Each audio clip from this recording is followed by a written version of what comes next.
Hey everyone, I'm Megyn Kelly. Welcome to the Megyn Kelly Show. We've got new reporting today on the intelligence leaks aimed at undermining President Trump before and during his first term in office and the complete lack of care, or so it would seem, by the intelligence community. Yesterday, we began the show with Just the News' John Solomon.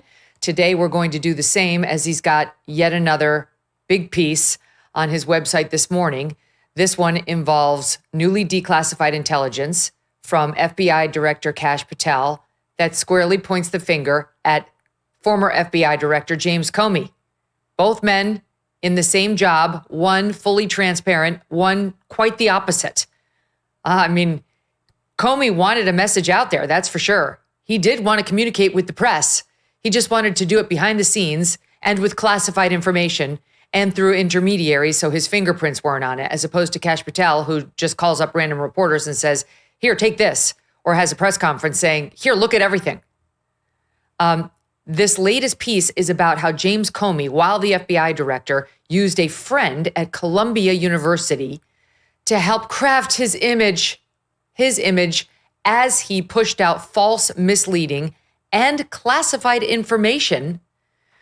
It appears the intermediary says he can't be sure. He doesn't think he passed on classified information, but it certainly appears he did, to the New York Times, and in particular to the reporter over there, Michael Schmidt, who went on to win Pulitzer Prizes for his Russiagate reporting. And while some of this was known before, we are now filling in some major details on exactly how this shit went down. Joining me here to break it down, what's new, what's old, and where it could lead, is John Solomon of Just the News. John's the founder of Just the News, and he's back with me now. Don't miss a moment. Subscribe to this show on YouTube and follow me on Insta, Facebook, and X. Let's be honest. America can still be a dangerous place, and you cannot afford to wait for help. Sure, you could use a firearm, but in today's America, defending yourself with deadly force could have legal consequences. According to FBI data, 99.9% of all altercations do not require lethal force, and that's exactly why many are turning to Byrna. Byrna is proudly American. Hand-assembled in Fort Wayne, Indiana, these less lethal self-defense launchers are trusted by hundreds of government agencies, law enforcement departments, and private security companies. Over 600,000 Byrna pistols have been sold, most to private citizens who refuse to be victims. Byrna launchers fire rock-hard kinetic rounds and powerful tear gas and pepper projectiles capable of stopping a threat from up to 60 feet away. No background checks, no waiting periods, and Byrna can ship straight to your door. Take responsibility. Protect your future. Visit Byrna.com right now or your local Sportsman's Warehouse. That's BYRNA.com or your local Sportsman's Warehouse. Visit now and be prepared to defend. John, great to see you again. So you mentioned that you thought this was going to hit last night. It did hit last night. Explain to us what exactly you are reporting that's new, because I think we knew prior to last night that Comey was leaking through a Columbia University professor friend of his to the New York Times. Right. Yeah, we've known for about 4 years now, 5 years, that he used Richmond to leak some memos after he was fired by President Trump that related what Comey's side of these alleged conversations with the president. None of those were deemed, at least the things that Richmond provided the media, were deemed to have classified information in them. What we now learn is that the FBI looked, and we learned that from the Inspector General of the Justice Department, so Administrative Inspector General investigation, which, by the way, severely criticized Comey for not following the rules and requirements of being FBI director, not even following his non-disclosure agreement and the way he leaked information. What we didn't know until the last 24 hours when Kash Patel transmitted these documents to Congress and Just the News got a set of them, is that the FBI looked at Richmond and at least two other top lieutenants of James Comey for leaking possible classified information. And for the first time, we get a very detailed response of how Mr. Richmond, a Columbia University law professor who was put on the taxpayer's payroll so he could burnish James Comey's image, what he said his motive was, what he was doing with the New York Times, and how he addressed the leak, the question of whether he leaked confidential information. Let me just stop you there. I want to start this discussion the same place we started it yesterday, which is the FBI cares very, very deeply about the leak of classified information. We know that because they indicted a president for doing it. They indicted a former president who has the ability to declassify information with really the wave of his hand, the stroke of a pen, in Donald Trump. So they went after him for having classified information at Mar-a-Lago. They accused him of waving it around in a document, allegedly showing it off. That's bad. That's bad. We have to have the rule of law, they told us. So he got indicted down in Palm Beach County, Florida, by Jack Smith in a federal prosecution after an FBI raid of Mar-a-Lago looking for said classified documents, because it's very, very wrong to have classified information or to leak classified information that you shouldn't. And yet the FBI, the same organization, when confronted with the reality that its director, James Comey, was running classified information through his Columbia University pal to the New York Times, didn't seem to give two figs, John. Well, I want to be fair to the FBI. The FBI agents themselves seem to give quite a few figs. They were working hard to solve this. What they couldn't do was get the Justice Department under Donald Trump or under Joe Biden to bring any charges. But they did a pretty good job of figuring out who they thought the leakers were. And I think one of the great moments, and that's why they land on Richmond, right? Let's walk through one of the episodes that the memo lays out. Comey's still FBI director at this point. Richmond meets with Comey. Richmond's on the taxpayer's payroll. This is interesting. He's an outside lawyer. He's brought in as a special government employee, which means you and I are paying his salary. And his goal is to work around the press office that we all already pay for the FBI and who's trained in how to handle these issues. And Comey gets him a top secret security clearance so that he can access all the information that Comey wants to leak. That's right. He basically has the same level of security clearance as Comey, high level, up to SCI. That's especially compartmental intelligence. So he's being treated like a guy. He's an insider of the FBI. He's not. He's working around the press office that you and I also pay for. And his goal isn't specifically to do the work of the FBI. He says his goal was to burnish James Comey's tattered or hammered, I think he uses the word hammered image, and to set future narratives, i.e. Russia collusion, i.e. Donald Trump is a Russian stooge who should be indicted, and that he tried to obstruct his friend, James Comey. So we now know that's what he told the FBI under penalty of being charged with lying to the FBI if you don't tell the truth. And then he's in a meeting. He gets access to very sensitive, highly classified information. And then a short while later, he has a conversation with Mike Schmidt, who then eventually writes a story based on that classified information. And this gentleman, Mr. Richmond, says, oh yeah, we talked about it. He seemed to already know about it. I don't think I confirmed it. And I'm sure with a discount, I'm sure, quote, comma, with a discount, comma, I didn't give him the information. Now, who needs a discount on truth when you're denying whether you leak something? This is like one of the great non-denial answers in American history. Sort of like when Bill Clinton said in his grand jury testimony, I don't think I lied on Monica Lewinsky because it really depends on what the meaning of the word is. That was once considered to be one of the greatest dodges in a grand jury testimony. Here he's talking to the FBI and he qualifies his denial by saying, I'm sure with a discount, meaning you better give me some a cut on this, I didn't leak. That's the dead end that the FBI found itself in. They believed and went to the Justice Department, and the Justice Department said, nah, we're not going to prosecute him. Just like they said, nah, we're not going to look at Adam Schiff. And which Justice Department and which Attorney General? There are, they make multiple inquiries in the U.S. Attorney's Office of Washington, 17, 18, 19, and 20. I think the case memo eventually closes in late 19 or 20. At that time, I think Bill Barr would most likely have been Attorney General or coming on as Attorney General. So this is a Trump declination, though obviously at the career level. I doubt it got to the top levels of the political appointees. And why would the DOJ decline to go after him, Comey, and let's go back to what we discussed yesterday, the high-level congressional staffer who said Adam Schiff said he was going to leak classified information and that he could get away with it because he was going to say the speech and debate clause was going to protect him. So why would, under the Trump administration, these DOJ officials have repeatedly said, we're not interested? Yeah, the answer is they didn't feel like they could prove with 100% certainty, given the denial or the non-denial or the qualified denial that Mr. Richmond said that he was the leaker. Yeah, the denial with the discount. One we'll remember for a long time, I think. And by the way, it turns out in this morning's story, there are literally 6 code name classified leak investigations. The FBI opened 6 criminal investigations. They all had fun code names like Arctic Frost or Christmas something. They had all these weird names, but in all of them, the same result occurred. The Justice Department declined prosecution. And people will say, okay, and then they go after Donald Trump. But then when they find Joe Biden's classified documents, they don't prosecute him.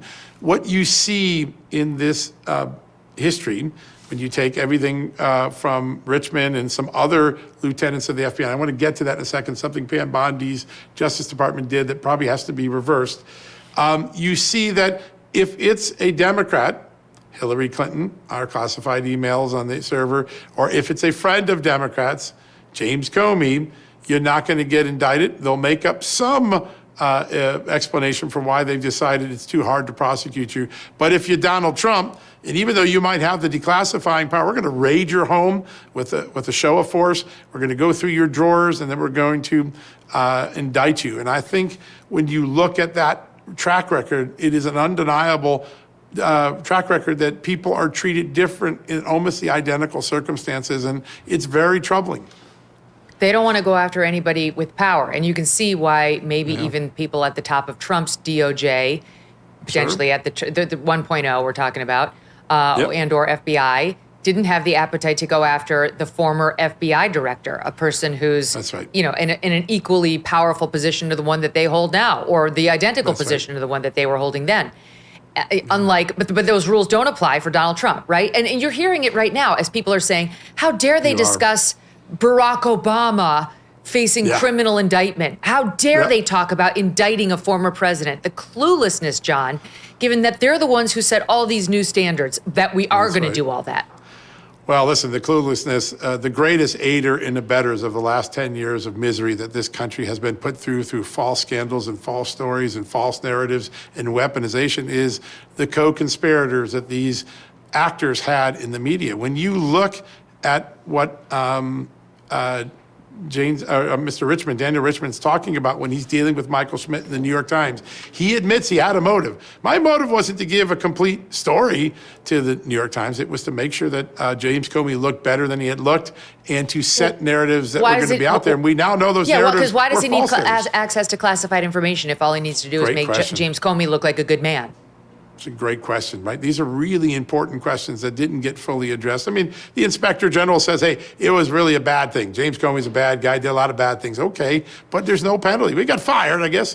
He lost his job. But at the end of the day, is that enough consequence to create deterrence so that this system doesn't go on? And I think we're at that moment of reckoning. And I think Pam Bondi is going to be the question we all have in our minds. Will this matter? Will these disclosures matter compared to all the other ones we've gotten out in the last 10 years?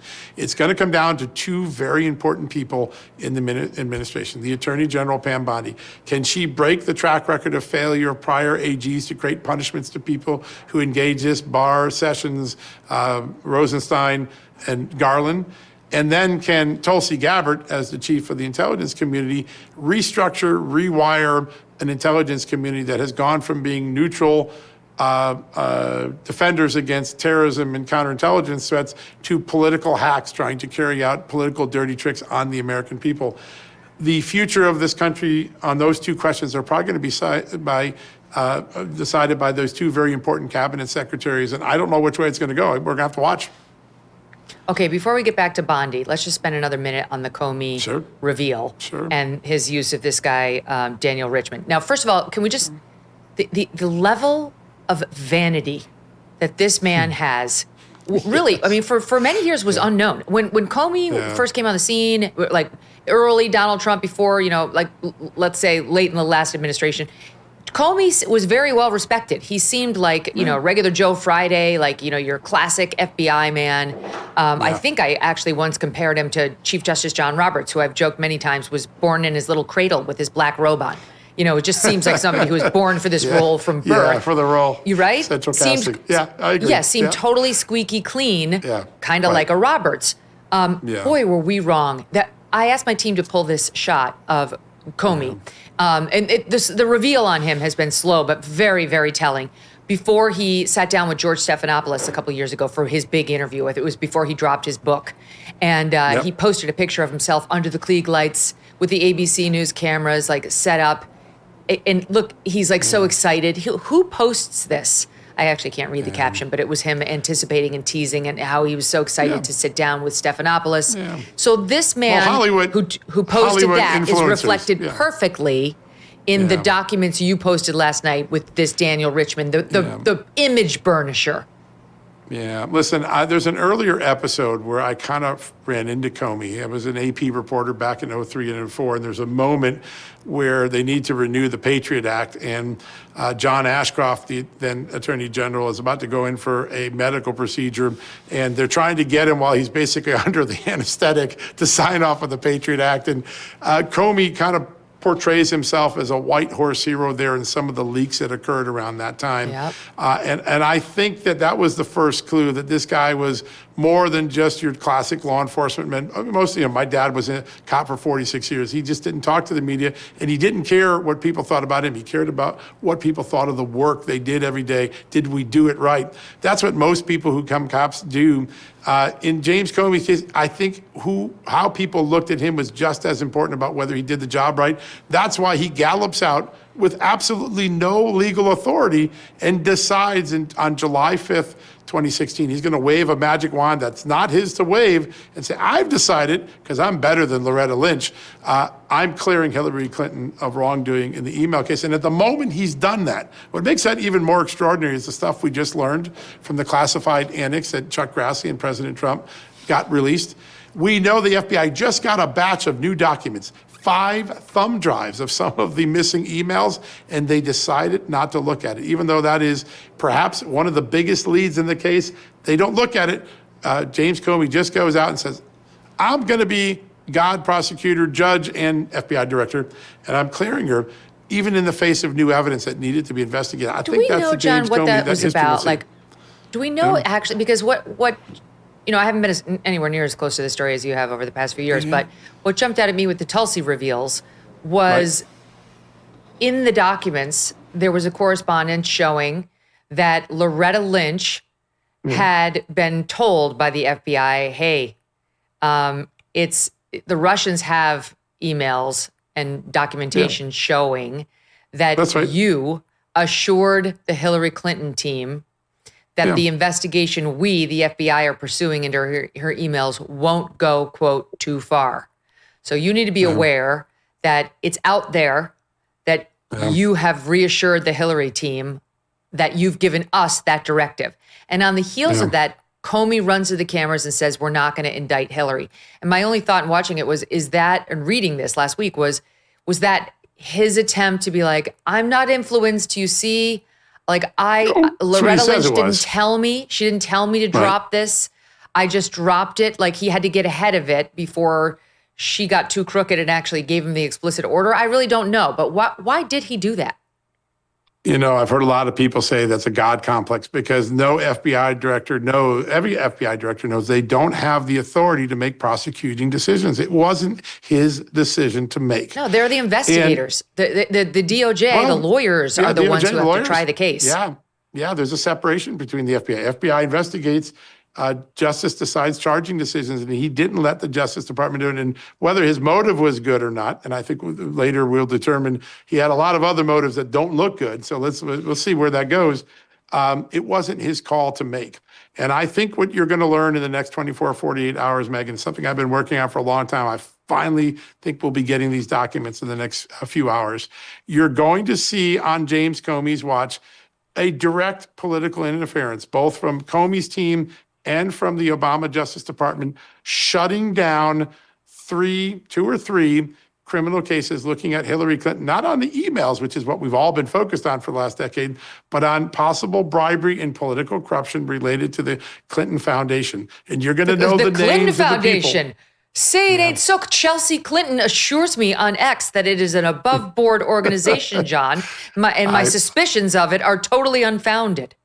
I'm sure that I've heard that same thing from them. Listen, she took over at a later time, so maybe she gets to claim that going forward, after she took over, things were clean. But the FBI had two or three separate investigations going on. We'll get that ironed out in the next hour or two. But and each time you see a political hand, sometimes from the Justice Department, the one he's allegedly trying to protect his bureau from, and sometimes from his own team, his own leadership team, telling agents, I know you got a predicated case, shut it down.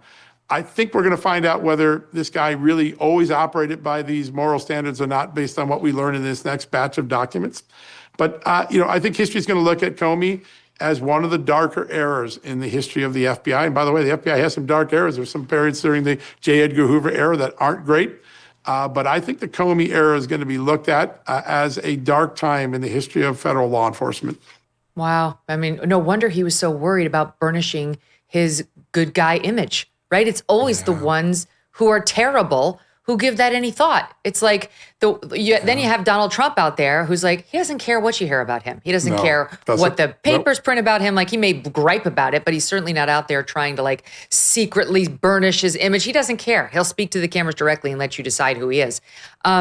Wait, on the Comey leak and using Daniel Richman and all this, let's talk for a minute about to whom we believe they were leaking. And that's Michael Schmidt of the New York Times, the guy who won Pulitzer Prizes for his Russiagate reporting.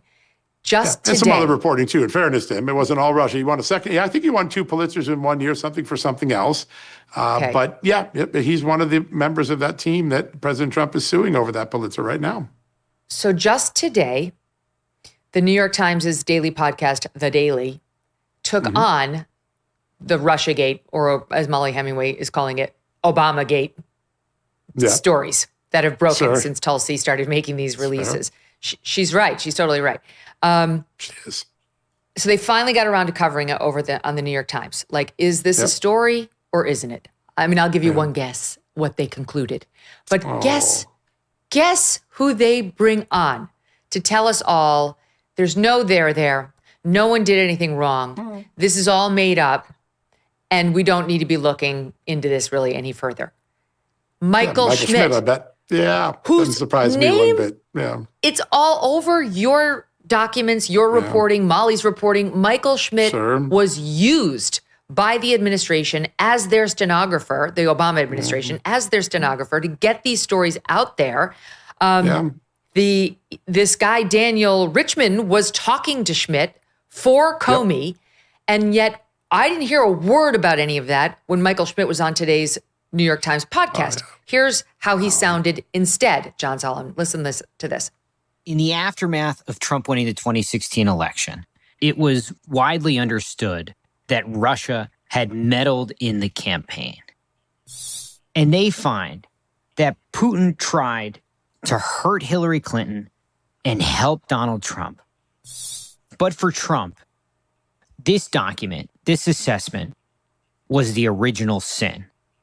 Because what it did was cast doubt on his victory. What Gabbard is starting to do is declassify documents that she claims irrefutably prove that not only is the assessment a bunch of nonsense, but it's at the heart of a criminal conspiracy. So she releases a classified report that Putin was not trying to help Trump and hurt Hillary Clinton. There's nothing in that report like an email from Obama to his intelligence community saying, I don't care what the evidence shows, we need to get Donald Trump. She is making this out like the smoking gun. When it comes to Russia, Trump will always be the victim and he will always be the hero. With his supporters, he says. And he dismisses that House intelligence report that she just declassified, the one that was found in the safe at the CIA's headquarters, as that was all Republicans. You can't put any stock in that. That's right. And this is all BS. None of these allegations has been sustained. Michael Schmidt comments don't reflect the New York Times the way they would have reported a story in the 1980s or 1990s when I was coming up as a reporter. And I want to tell you a story because it's out there in the form of the Columbia Journalism Review and another great reporter who worked at the New York Times for 3 decades, won multiple Pulitzers, as I recall, Jeff Gerth. He did a reevaluation of how the New York Times and Washington Post got snookered on Russia. And it was done in the Columbia Journalism Review, which is painful because the Columbia Journalism Review sits right alongside of the Columbia Pulitzer Prize Committee, where it is there. But he laid bare some of the most extraordinary moments in the failures of reporting in the New York Times. Yeah, they got a Pulitzer, but did they really cover a scandal? Did they really do the public a favor? There's a very important episode, and I have personal experience with it, so I want to hone in on it because it's how I see myself different from Mike Schmidt. A lot of people said to me early on, John, why didn't you do a lot of reporting in October, November, December, January, and February of 17? You only click in March and start raising questions about this. And the short answer is I did do some reporting. I had gotten some intelligence pushed to me by people close to the Clintons. And I went to the New York Times, I went to the FBI's press office, not Daniel Richmond, but the career people who are trained to tell the media what they're allowed to tell the media about FBI matters. And they told me flat out, John, we're looking at this, but right now there's no there. Ironically, that's the same line that Pete Strzok would later use in his text message, no big there. And we looked at some of this stuff. We think the Alpha Bank things are pings. And we think that the other stuff might just have some political election stuff tied to it. So I stood down. To be clear, this is somebody trying to get you to report that Trump is a Russian asset, or there's some sort of collusion, and Russia and Trump are colluding to win the election. And the FBI originally is telling you there's no there, John. Okay. October 31st. 2016, the FBI tells the New York Times the exact same story. They write a story basically saying this stuff isn't true. And then somehow it magically becomes true over the next 6 months in the New York Times. And I ask myself, hey, it is possible that the career people I talked to in the FBI lied to me, but I don't think so. And the reason I don't think so is every time I would call back and check with them in January, in February, March, because I'm starting to see the hyperventilation of the Washington Post and the New York Times, the career people inside the FBI, the people trained to know what the FBI is doing and to try to give the most accurate answer they can to the media without violating the law, keep saying, John, our answer stands to you from October. It's not true. Alpha Bank's not true. We don't think the Steele dossier is uncorroborated. We looked at it. It's uncorroborated. It's unfortunate that BuzzFeed put it out there. So I have to ask myself, was Michael Schmidt and the New York Times talking to the same people I was? Because history showed those people were right, and the New York Times and its breathless coverage are wrong. And there's one story that bothers me. The most early seminal moment in my career as an AP reporter was at the very beginning of the internet era, when the Wall Street Journal, in the middle of the Bill Clinton, Monica Lewinsky scandal, broke a story off cycle. They weren't going on print edition. They did something on the internet. It might have been the first time. We're talking like 1997, 98, really early. We weren't used to the internet then, and most newspapers had a 24 cycle, or you just did it once a day. So they break a story in the middle of the day saying that a steward told the grand jury, Ken Starr's Whitewater prosecutor grand jury, that President Bill Clinton was found in a compromising position with Monica Lewinsky in the White House theater, I believe it was, a bowling alley or theater. And, I'm at the AP. My job is, you better get that fast and match it, Solomon. So everyone tells me it's wrong. To my credit, my boss is a great news leader named Sandy Johnson. She stood by her reporters and didn't make us report it. We eventually wrote a story saying it's been knocked down. It's not true. The Wall Street Journal withdrew that story. On its front page, they retracted a story that they'd put out wrong on the internet. The New York Times in February 17 writes a story basically to the effect of that the U.S. intelligence has proof that Donald Trump's campaign was talking to U.S. Russian intelligence campaign about hijacking the 2016 election. That story is, and never will be true. It has never been retracted. In fact, James Comey even said the story wasn't true in some testimony after he left as director.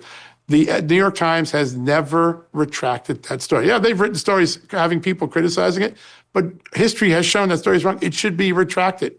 Those are the differences between the way you and I practice journalism and the way they continue to practice journalism today. The other reporter whose name has come up time and time again is this Ellen Nakashima, who is with the Washington Post, and she appears to have been on the receiving end of these same leaks or related leaks. Sure. She was all over the news during the relevant time frame, pushing her BS reporting. Here's just a sample of that.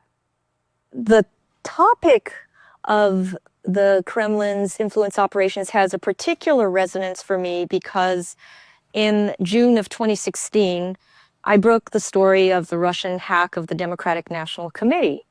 And I distinctly remember at the time that this was a big, front page story, sort of Watergate, the Watergate break-in all over again, but in the information age. It's not just the Russians that exploited all of this. We have internal domestic actors that put out divisive messages from the left, from the right, and Russia amplified those messages. When I talk to people inside the government, the sources, it's not even per se to have someone, oh, please leak me something classified. No, it's more this. The value I get as a national security reporter is in the relationship built up over time, one of trust, in which I find I have developed, a relationship with someone I consider to be authoritative and knowledgeable and well-meaning, and who, if they have trust in me, can explain some things in terms of context, history, significance, not so much an actual, operation or something really highly classified, but rather the history behind things. So what about her, John? Do we believe she was also on the receiving end of the Jim Comey leaks, or possibly the Adam Schiff leaks, or where? In disclosure, I worked with Ellen when I was at the Washington Post. I didn't find her anything but a professional reporter in the newsroom. The documents I saw yesterday show that she published classified information, and they couldn't determine who the provider of that information was. Now, I want to point something out in the documents I published this morning, which are the ones that went to the Capitol Hill. And you will see that there's large blacked out sections of some of these memos, large blacked out sections. In fact, the most tantalizing one is something to the effect of, Mr. Richmond told us, James Comey told him not to leak, but, and then it's all blacked out, the but. And you're like, what is there? I think I know what might be there. And unfortunately, the Trump Justice Department, Trump 2.0 Justice Department, made some redactions to these documents. They may have a legitimate reason. We're trying to press through and negotiate and see if there's some way for the American public to see this. But I believe in some of these blacked out areas, there are two more lieutenants of James Comey, not named Daniel Richmond, who may also have acknowledged their role in the leaking campaigns. And I think we should wait and see if we can get that information released by Pam Bondi of the Justice Department. If it can be lawfully released, I think it will create a more 360-degree stereo look at how Comey operated and how some of these leaks operated over time. Again, just because a reporter got a classified leak doesn't mean they're a bad person. I once got one of the most classified stories in the history of this country. No, getting the leak doesn't. Getting the leak doesn't.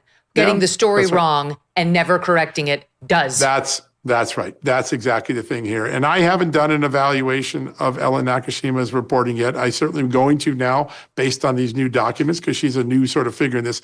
I will point out something about the Washington Post. And for a period of time when my old Associated Press colleague, Sally Busby, was there, I think they tried to clean up some of their Russia reporting. They did about 12 or 13 appendages and corrections to stories. And Sally, I worked with at the AP, she was trained, I think like you and I were, which is we stick to the facts, and when we get it wrong, we admit it. There's nothing wrong. The only thing wrong is not admitting you were wrong when you are. And so there was a period where the Washington Post cleaned up some of its reporting. But about 4 months ago, I obtained a document I believe it's under FOIA. I got it. And it is the confidential interview of the NSA Director Mike Rogers saying that one of the Washington Post Pulitzer winning stories that claimed that Donald Trump said something to Mike Rogers during their meeting that was incriminating. Mike Rogers said was, quote, wrong. The story is wrong. And he debunks it in detail in an FBI interview, which means he probably wasn't the source of the Washington Post story because he was pretty critical of it. I went to the Washington Post. Sally Busby's no longer there. And I got crickets when I asked them, are you going to correct this story? I check back every few weeks. I haven't seen a correction. That is a problem, just like the New York Times story from February of 2017 is a problem. And I think now I don't know if that's an Ellen story. I have to look. I don't think it was. But your point is right. When you don't correct when you're wrong, you've really disturbed the public. Ellen's stories are about, for example, the Russians hacking the Democratic National Committee, which now it appears is wrong. It does not appear that they were necessarily behind that leak, or at least now we have information that it wasn't them on that particular leak. Yeah. I really want to address that because it does get, even in the conservative media, it gets gobbled up a little bit. Everybody I've talked to, critics and believers in the intelligence community, believe that John Podesta's emails, which were not the DNC emails, were hacked.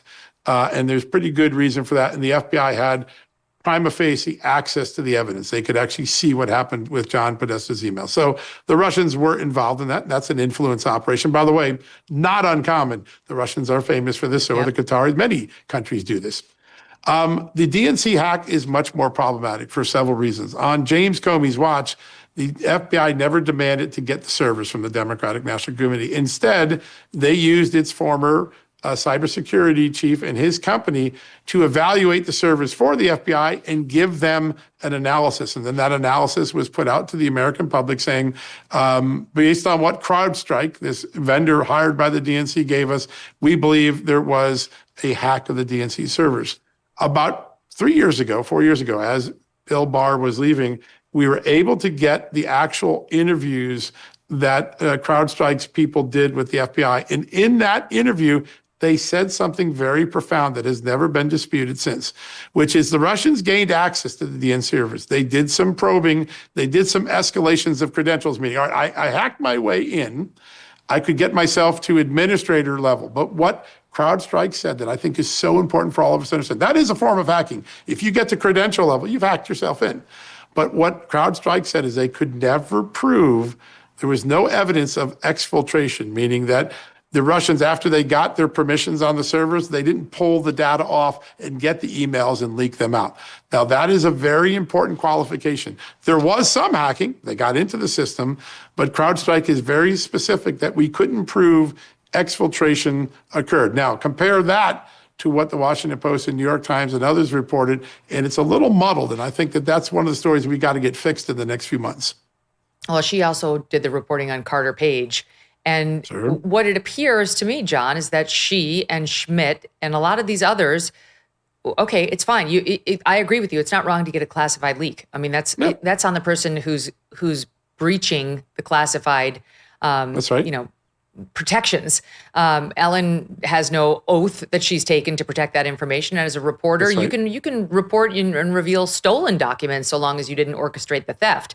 In any event, but especially when it comes to leaks from three-letter agencies, you must make sure you're not being used. Bingo. I mean, every reporter knows when one of those people reaches out to you, all hackles should be up. The likelihood of you getting used is very, very high, which I've said this before, but that's why generally news organizations will put someone who is a cynical mofo in that position, like at Fox, Catherine Herridge, who likes no one. Which is good. Yeah. That's good. That's exactly who you should have in that role, who cannot be charmed or wooed into writing what you want her to write. That's right. And instead, what it appears to have been is people like Ellen, people like Michael Schmidt heard all the things they already believed about Donald Trump from a source they trusted like a Schiff or a Comey or a Brennan, and with glee ran to their keyboards. Yeah, Megyn, you just did. That was like the perfect description of what our obligations are and what we often fail to do in our industry. There's a moment in my career where I went through this. Probably one of the biggest scoops I ever had in my career was at the Associated Press when I got the interrogation reports of Khalid Sheikh Mohammed, the mastermind of 9/11. And we learned from those interrogation reports that he actually planned to do 10 planes on 2 coasts, and then bin Laden scaled it down. It was a worldwide exclusive. But we had that document for 7 or 8 days from our sources. And we did lots of reports because you didn't know if someone was trying to make somebody look good or this was only one of 30 interrogations. And we did a lot of work before we pulled the trigger on writing that story. And that's important because we all know that people have motives when they give us something. And we have to take those motives into account and rule out that we haven't been misled before we pull the trigger. And too often in the internet era, that idea that I was trained on and that you were probably trained on has been lost in the internet era, where the moment I can get a click now if I go out with this is the only reward you get. And I think that being right or wrong has been less important than getting that click. And I think it's so important that journalism take a deep breath at some point and wind ourselves back to, let's find out the motives. Let's make sure we haven't been misled before we report something. John, before I let you go, have you been following the difference of opinion on these reveals that have been coming out between, say, on the one camp, you, Matt Taibbi, Molly Hemingway, and others, Aaron Mate, Glenn Greenwald, and on the other, many in the so-called mainstream, yes, of course, who I don't really listen to, but I do listen to Andy McCarthy over at National Review and respect his opinion. And he did write a whole book about Russiagate. But he still is just not, well, he hasn't written about it in a while because he's been on vacation, but he did not think there was any there on the initial reveals here. And he really thought this was a nothing burger, like what Tulsi was revealing. So have you been following that difference, and do you have a thought on it? Yeah, listen, I try not to evaluate whether something's nothing or not. I try to just give people facts that they can make up their own mind. My goal, now he obviously writes op-eds, so his goal is to help people come to conclusions. I've tried throughout my career to just give people data points and let them make up their own mind. I do think that, what you do see and what we've learned is that inside the intelligence community, the roles of the intelligence community were broken to come up with a story that Putin helped Trump, even though the evidence said otherwise. The most damning evidence from all the intelligence experts I talked to, and I derive my knowledge from people who are professionals, I'm not an intel professional, is that the intelligence community's belief that Putin didn't try to help Trump was based on the most significant moment in October of 2016, which is Russia ended its active measures and did not try to interfere in the election in October 16. Why is that important? Everybody knows, including Russian intelligence, most Americans make up their mind in the last few weeks of the election. Russia had all sorts of dirt they could have dropped on Hillary Clinton to possibly take him out, and they didn't do that. That is what we call a passive decision, meaning intelligence community saw them having the capability to do something to damage a candidate and deciding not to do it. That's a very powerful piece of evidence in the intelligence community assessment. And it's why Congress on November 29th, 16 is briefed that there was no preferred candidate. That's a pretty good reason to believe that. You have to look at what happens after November 29th to realize how badly the community was hijacked. Maybe, Andy's looking at it from a prosecutor. Could I prosecute someone from what happened here? No, but from an integrity standpoint in our country on how we're going to protect ourselves about the future of this country from counterintelligence threats, from counterterrorism threats, the ability to take good intelligence and turn it into a bad conclusion affects all of our safety. And I think from that perspective, there is a reason why we should be reporting on this. Whether someone gets prosecuted or not, I don't know. I've been hearing about prosecutions for 10 years, haven't seen a whole lot of them. So I'm pretty jaded in expectation. But I do think these things matter for your and my safety. When those 2 intelligence officers came to my driveway in March of 17, which set me on my path to unravel this story, the first thing they said to me when I asked them, why are you coming forward to me? Why me? And what are you trying to me to do? And he's like, you gave us these tools after 9/11 to protect you from terrorists and from counterintelligence threats. And if we lose them because we've abused them the way we do, you will not be as safe at night as you have been the last 10 years. That's what drove those 2 whistleblowers to come to my driveway at 11 o'clock at night in the spring of 2017. I think the professionals know that the abuse of these tools risk them being taken from them or being corrupted, and we're all less safe. And that's a matter of public interest that goes beyond prosecution. John, as I listen to you talk, all I can think is we need a full episode of John Solomon and your background and your stories, because even just in that brief recitation, I learned facts about you I didn't know. What a fascinating guy you are. I love to do that, like just you, and we'll talk for a couple of hours. I don't listen to many podcasts. I listen to you often. You do such a great job, and you inform the public with such integrity. So anytime, I'm there. Oh, thank you. Thank you so much. All right, to be continued. We'll stay on it. We'll continue refreshing just the news. Coming up next, our friends from National Review. Speaking of National Review, Rich Lowry's here, along with Charles C.W. Cooke. Don't go away. You know the feeling. Someone in your family gets sick, and then you're stuck waiting for a doctor's appointment, or the pharmacy's out of stock, and then you're left wondering why something so basic has to be so hard. Too many American families face this reality. And this is why many are turning to all-family pharmacy. They're doing what Big Pharma won't, which is putting families back in control and making it possible to be proactive, not reactive, with your health. This is not just some online pharmacy. All Family Pharmacy is based in Florida and family-owned. And there you can order ivermectin, hydroxychloroquine, antibiotics, daily maintenance meds, emergency kits, everything you'd want to have on hand before you need it. You know, you're going on like a trip.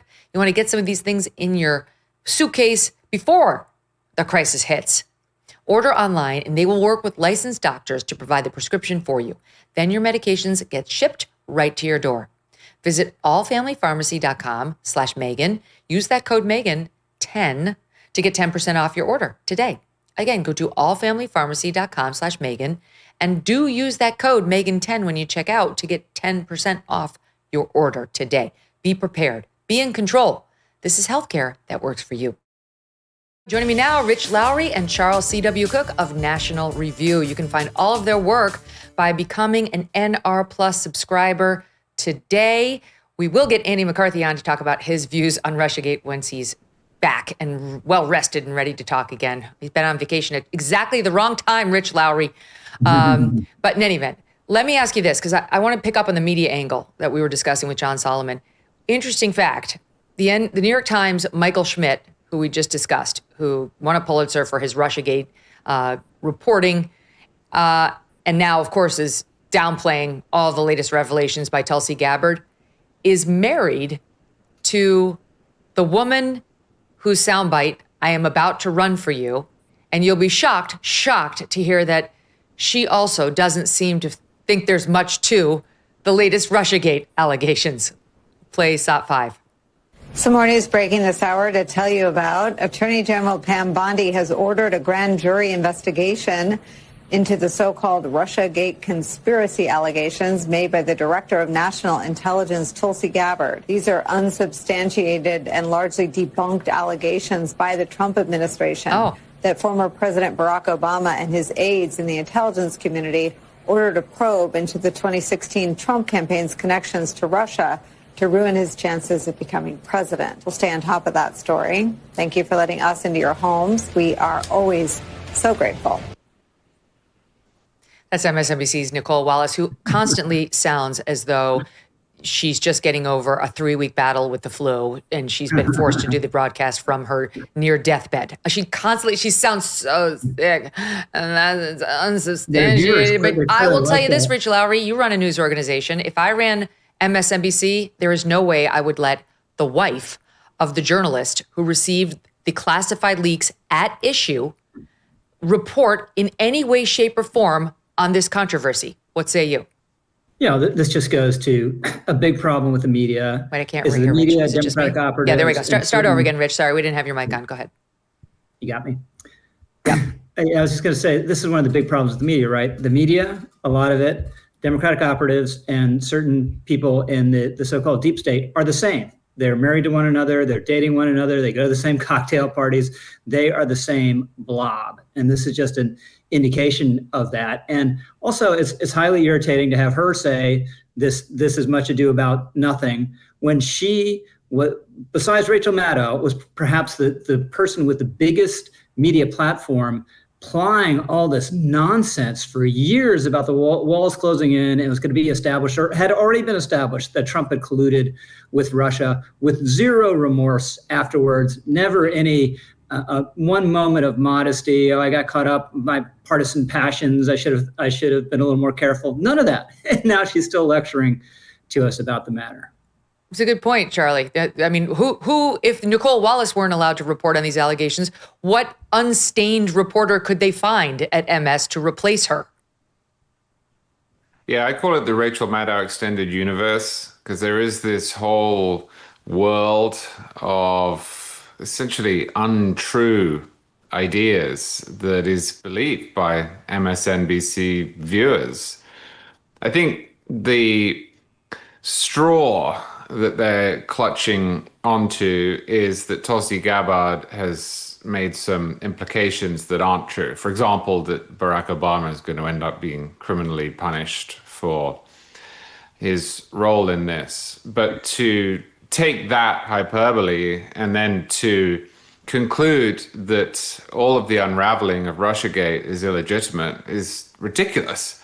We lived through this for a couple of years. The aim was at first to prevent Trump from becoming president, and then it was to waste his presidency. You'll remember, if you look back, it was fairly common, including on MSNBC at the time, to hear people say that he should not allow to use his presidential powers while he was under investigation, and so on. So I think what they're doing is they're taking the hyperbole around the edges of this, and they're trying to discredit the rest of it, which simply will not and should not work.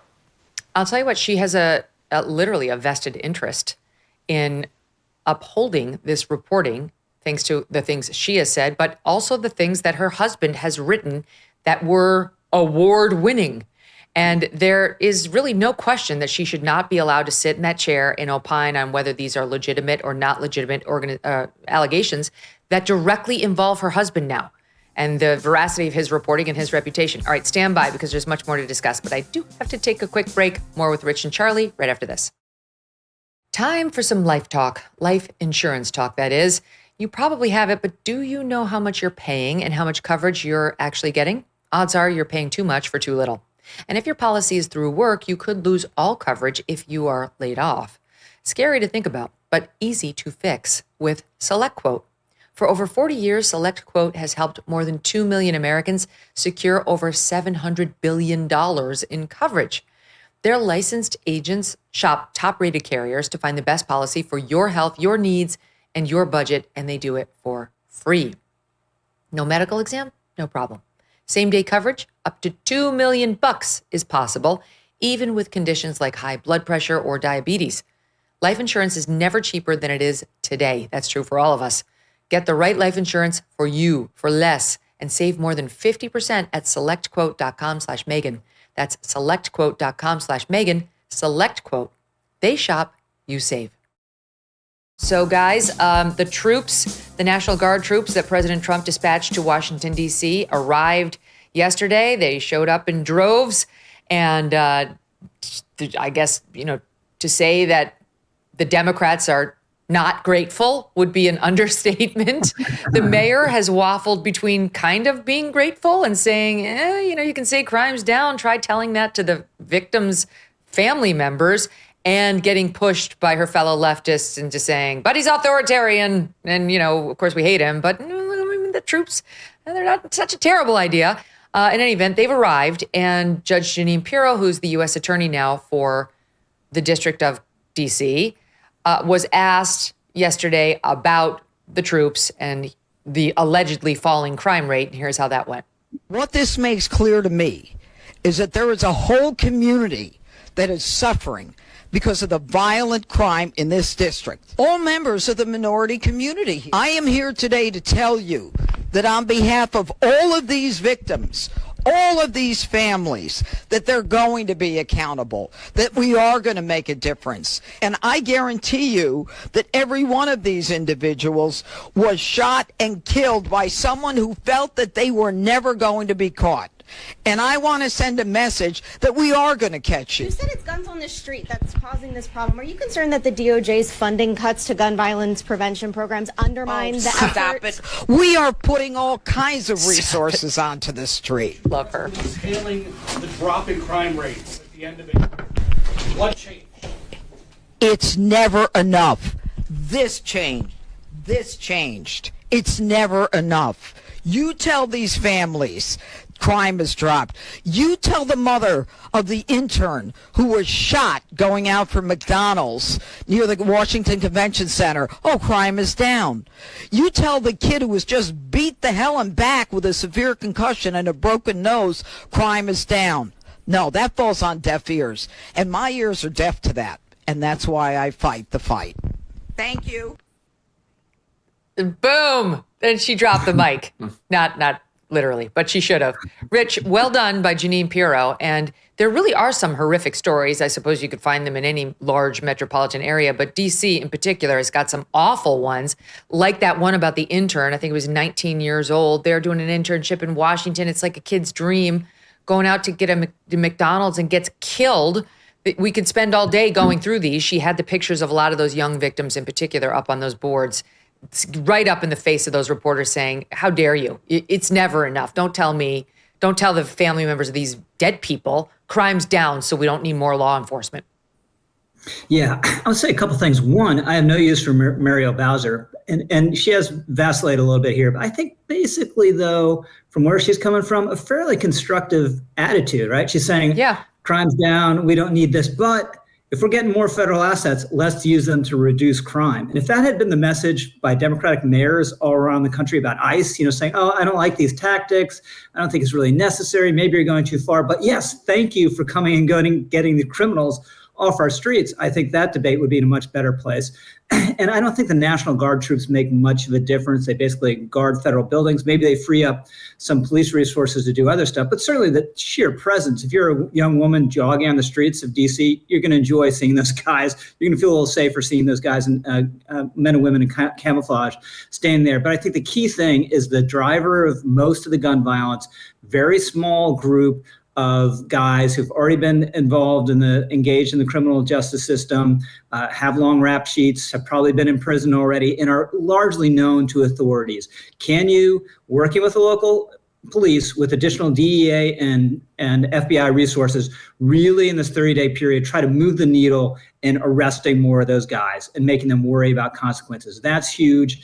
And then the carjackings, which are so awful, they're 14-year-olds carrying these things out. So you need, as Jeanine was saying, you need them to believe there are going to be consequences. That involves, I think, changing the laws. Congress has a role here. The DC City Council probably can't be done in 30 days, but you can move the needle. And I hope there's an incentive created here for DC to say, no, we don't need this federal intervention. We're doing fine because we're going to get tough in these, in ways X, Y, and Z. That would be a very constructive outcome.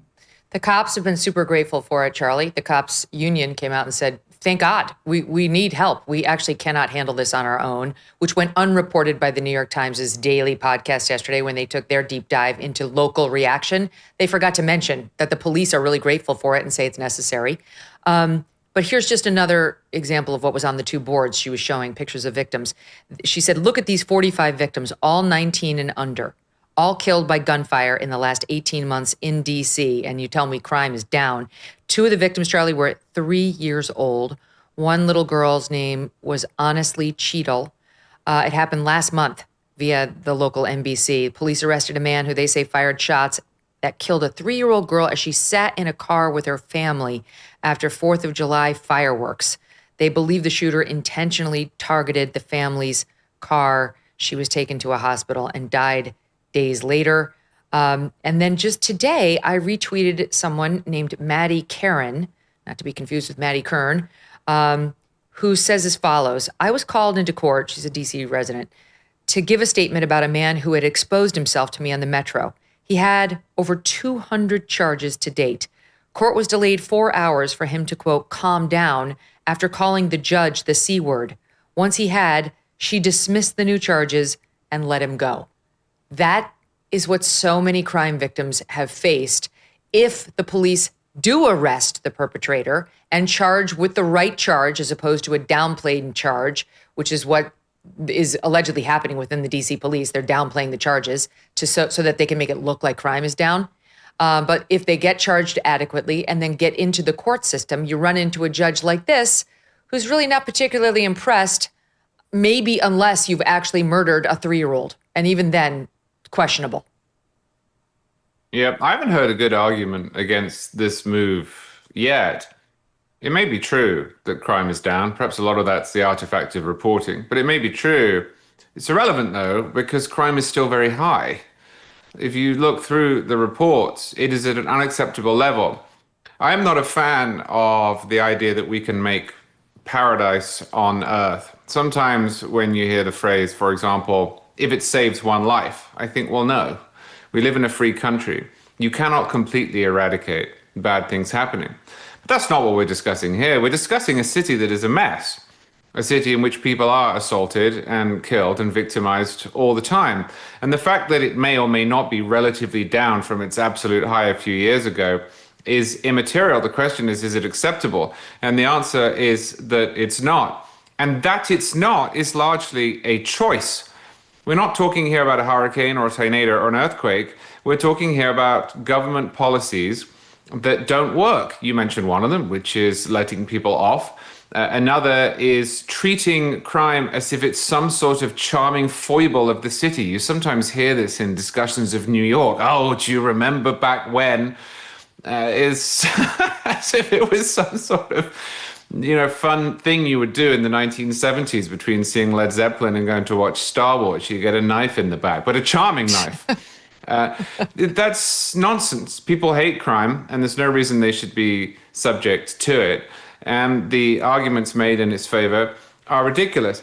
The other bad argument is that crime is worse elsewhere. First off, that's irrelevant too. But you hear this, well, it's worse in New Orleans or it's worse in St. Louis. Maybe. Those are cities and states, though. And under our system, the burden is much higher for the federal government to get involved. But Washington, D.C. is a federal district. The district clause in the Constitution gives plenary power to the federal government to take care of it. If it wants to, it can delegate some of that power out to a city council or a mayor or whatever apparatus it desires. But it doesn't have to. And if it is the case, as it clearly is here, that the delegated authority is just not doing a very good job, then it's entirely reasonable for the federal government, which runs the federal district, which incidentally is the capital of the United States. There is an interest here in making sure that it's not a hellhole. It's embarrassing that DC is the way that it is, to step in. And there's nothing that Trump has done thus far that has violated the law, and there's nothing he's done thus far that would require Congress to act, although Congress probably should take control back. So I don't see any good arguments here that don't amount to either it's not so bad, it is, or crime isn't too much of a problem anyway, it is, or this is racist, it's not, or this is an overreach from the federal government, which is ridiculous given that we're talking about Washington, D.C., which is run by the federal government. Right, all good points. You've got morons like Eric Swalwell. Well, that's really my only point. You do have. That's the end of it. Yeah. Leave it there. But in this particular instance, he decided to try to make a thing out of a recent crime event where a man, according to NBC4 Washington, they posted a man is dead after a shooting in DC's Logan Circle neighborhood. Officers looking for a suspect. This moron, Swalwell, tweets it out. Trump owns it. So now every crime that happens in DC is Trump's fault because he's tried to supplement the law enforcement. I mean, maybe we'll give it 30 seconds. Which of you would like to take it? I can see both of you, actually. I mean, what does that even mean, Megyn? Like, if somebody takes over custody of a child whose parents are unfit to look after them, and then the child falls over and scrapes her knee, you wouldn't say, well, there you go. That just proves that the custody change. I mean, obviously, that's not what's at stake here. If in maybe 10 years, you had the same people running things and there was no improvement, sure, point that out. But that is just, that's actually, I know you said 30 seconds, but just give me a moment. That actually is why I say that there are some people who are functionally in favor of crime. Because either they have some ideological opposition to fighting crime that they believe is rooted, in history and is usually completely incomprehensible. Or they are so polarized against those who don't like crime that they end up effectively siding with crime. And we've seen a lot of that over the last week. A lot of the coverage here has just been Trump wants to do it, therefore it's bad. Trump wants to fight crime, therefore crime must have something going for it. And it doesn't. It doesn't have something going for it. I think the average person watching this thinks it's lunacy. That's so well said. All right, wait. I've got a couple of examples of that teed up for you guys. Here's Symone Sanders, who undoubtedly is earning millions over at MSNBC, where she co-hosts one of the primetime hours. I think it's the one vacated by Joy Reid. And she appeared on Morning Joe with Scarborough and had the following exchange. SOT 10. You don't think more police make streets safer? No, Joe, I'm a black woman in America. I do not always think that more police make streets safer. When you walk down the streets of Georgetown, you don't see a police officer on every corner, but you don't feel unsafe. So what is it about talking about places like Southeast DC, right? Ward 8, if you will, that people say, well, we need more officers to make us safe. I think we have to rethink what safety means in America. Rich? Rethink what safety means? What is that? Does anyone not know what safety is, right? It's being able to walk down the street without looking over your shoulder, or let your kid go out and play without worrying about him or her being harassed or shot. I mean, it's very basic. And if you showed that clip to the average resident of a dangerous neighborhood in Southeast DC, they would think she's crazy, right? That's a luxury belief right there. And that famous phrase, she can say that because she safely goes from green room to green room and from Democratic fundraiser or whatever else it is, and doesn't have to worry about crime. And, you know, the counter argument that, look, we shouldn't do this because violent crime's down 25% in DC or whatever it is.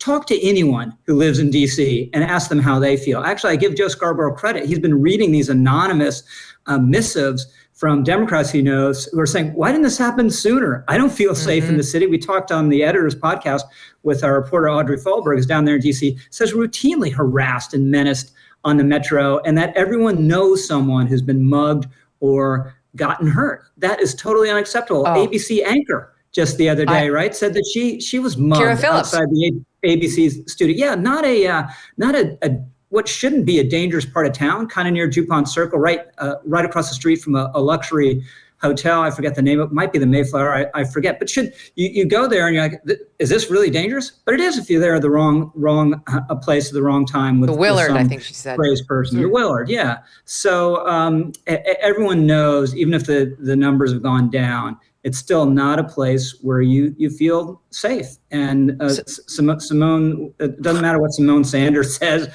everyone knows that. It's a little bit spinning crimes, a little bit trying to like spin the economy. Doesn't matter what you say, people know what their pocketbook is, and people know what safety is. So Symone is a joke, Charlie. This woman 100% rides to and from work in a Lincoln Town car, driven by a driver. When she gets to MSNBC, there is security there waiting for her. She gets escorted into the building. I know a thing or two about working in cable news. For her to be like, I feel totally safe, except when I see a cop because I'm a black woman in America, is a lie. Keep going. Well, sorry, we don't even have to assume. Can we just take a second to focus in on her argument? The actual logical chain that she offered up there was, policing doesn't improve things in areas with crime because in areas without crime, there aren't many police. What kind of argument is that? That's like saying that food doesn't help people who are hungry because people who already have lots of food don't need any more. Like, yes, obviously there aren't police all over Georgetown. It's a relatively wealthy, safe area. What the hell does that have to do with people who don't live in Georgetown? I mean, she said that, you said she makes millions of dollars a year. Why? She said that on television, Megyn. What kind of argument is that? That's what I'm talking about, the fetishization of crime, the defense of crime. And she says, as a black woman in America, what does that mean? Like, does she have any real arguments? But that she is pro-crime. Not in the sense that people use that in a sort of Archie Bunker way, but she would rather have more crime than fix it for whatever ideological reasons that she has come up with, she's willing to go on television and say, well, it's fine for me in Georgetown. Come on. She's not the only one. I don't know if you're aware of Anand Giridharadas. He's a professor at NYU. Yeah, and he goes on MSNBC all the time, and he's got the following concerns. SOT 9. I think it's really important to be clear about what is going on here. And a relatively small crime problem is being used for specific authoritarian purposes that we know and understand. So let's be clear about DC does have one really big crime problem, which was the January 6th insurrection incited by the current President of the United States. And his first act in coming back was pardoning all the people who tried to overturn constitutional republic order in Washington, D.C. When I go to D.C., I'm not afraid of losing my wallet so much as I'm afraid of losing my vote. I'm not afraid of losing my wallet so much as I'm afraid that my children's freedom to breathe will be stolen in a world where climate change policy is non-existent. Rich, you're in DC a lot. Is that what you feel, that your children's right to breathe is being stolen second by second, and that's what you worry about when you walk down the streets of DC at midnight? Again, it's very easy to say up until the time you get mugged, right? And I didn't like January 6th. I think people committed crimes, assaulting police officers. I don't like sweeping pardons, but that doesn't mean that people should be unsafe in DC. And what constitutes a small crime problem and a big crime problem to him? Again, this is something where I give Muriel Bowser credit. She said, oh, the numbers are going down. Maybe she's right, maybe she's wrong. But she said it doesn't matter to you if you're the victim of crime, right? It's the fourth highest homicide rate in the nation. Yeah. Higher or stayed higher than any other state. And you see it in public places, right? We talked again on the editors yesterday about Union Station. Just feels like a blasted out barren zone because homeless people took it over. So you couldn't have one place to sit because a homeless person would build a mini encampment there, right? And the authorities gave in to the homeless. So I think this is another thing that could happen actually in 30 days. The homeless encampments are getting cleared up. And they're going to homeless people now. That's where you're wrong, my friend. That is where you are wrong.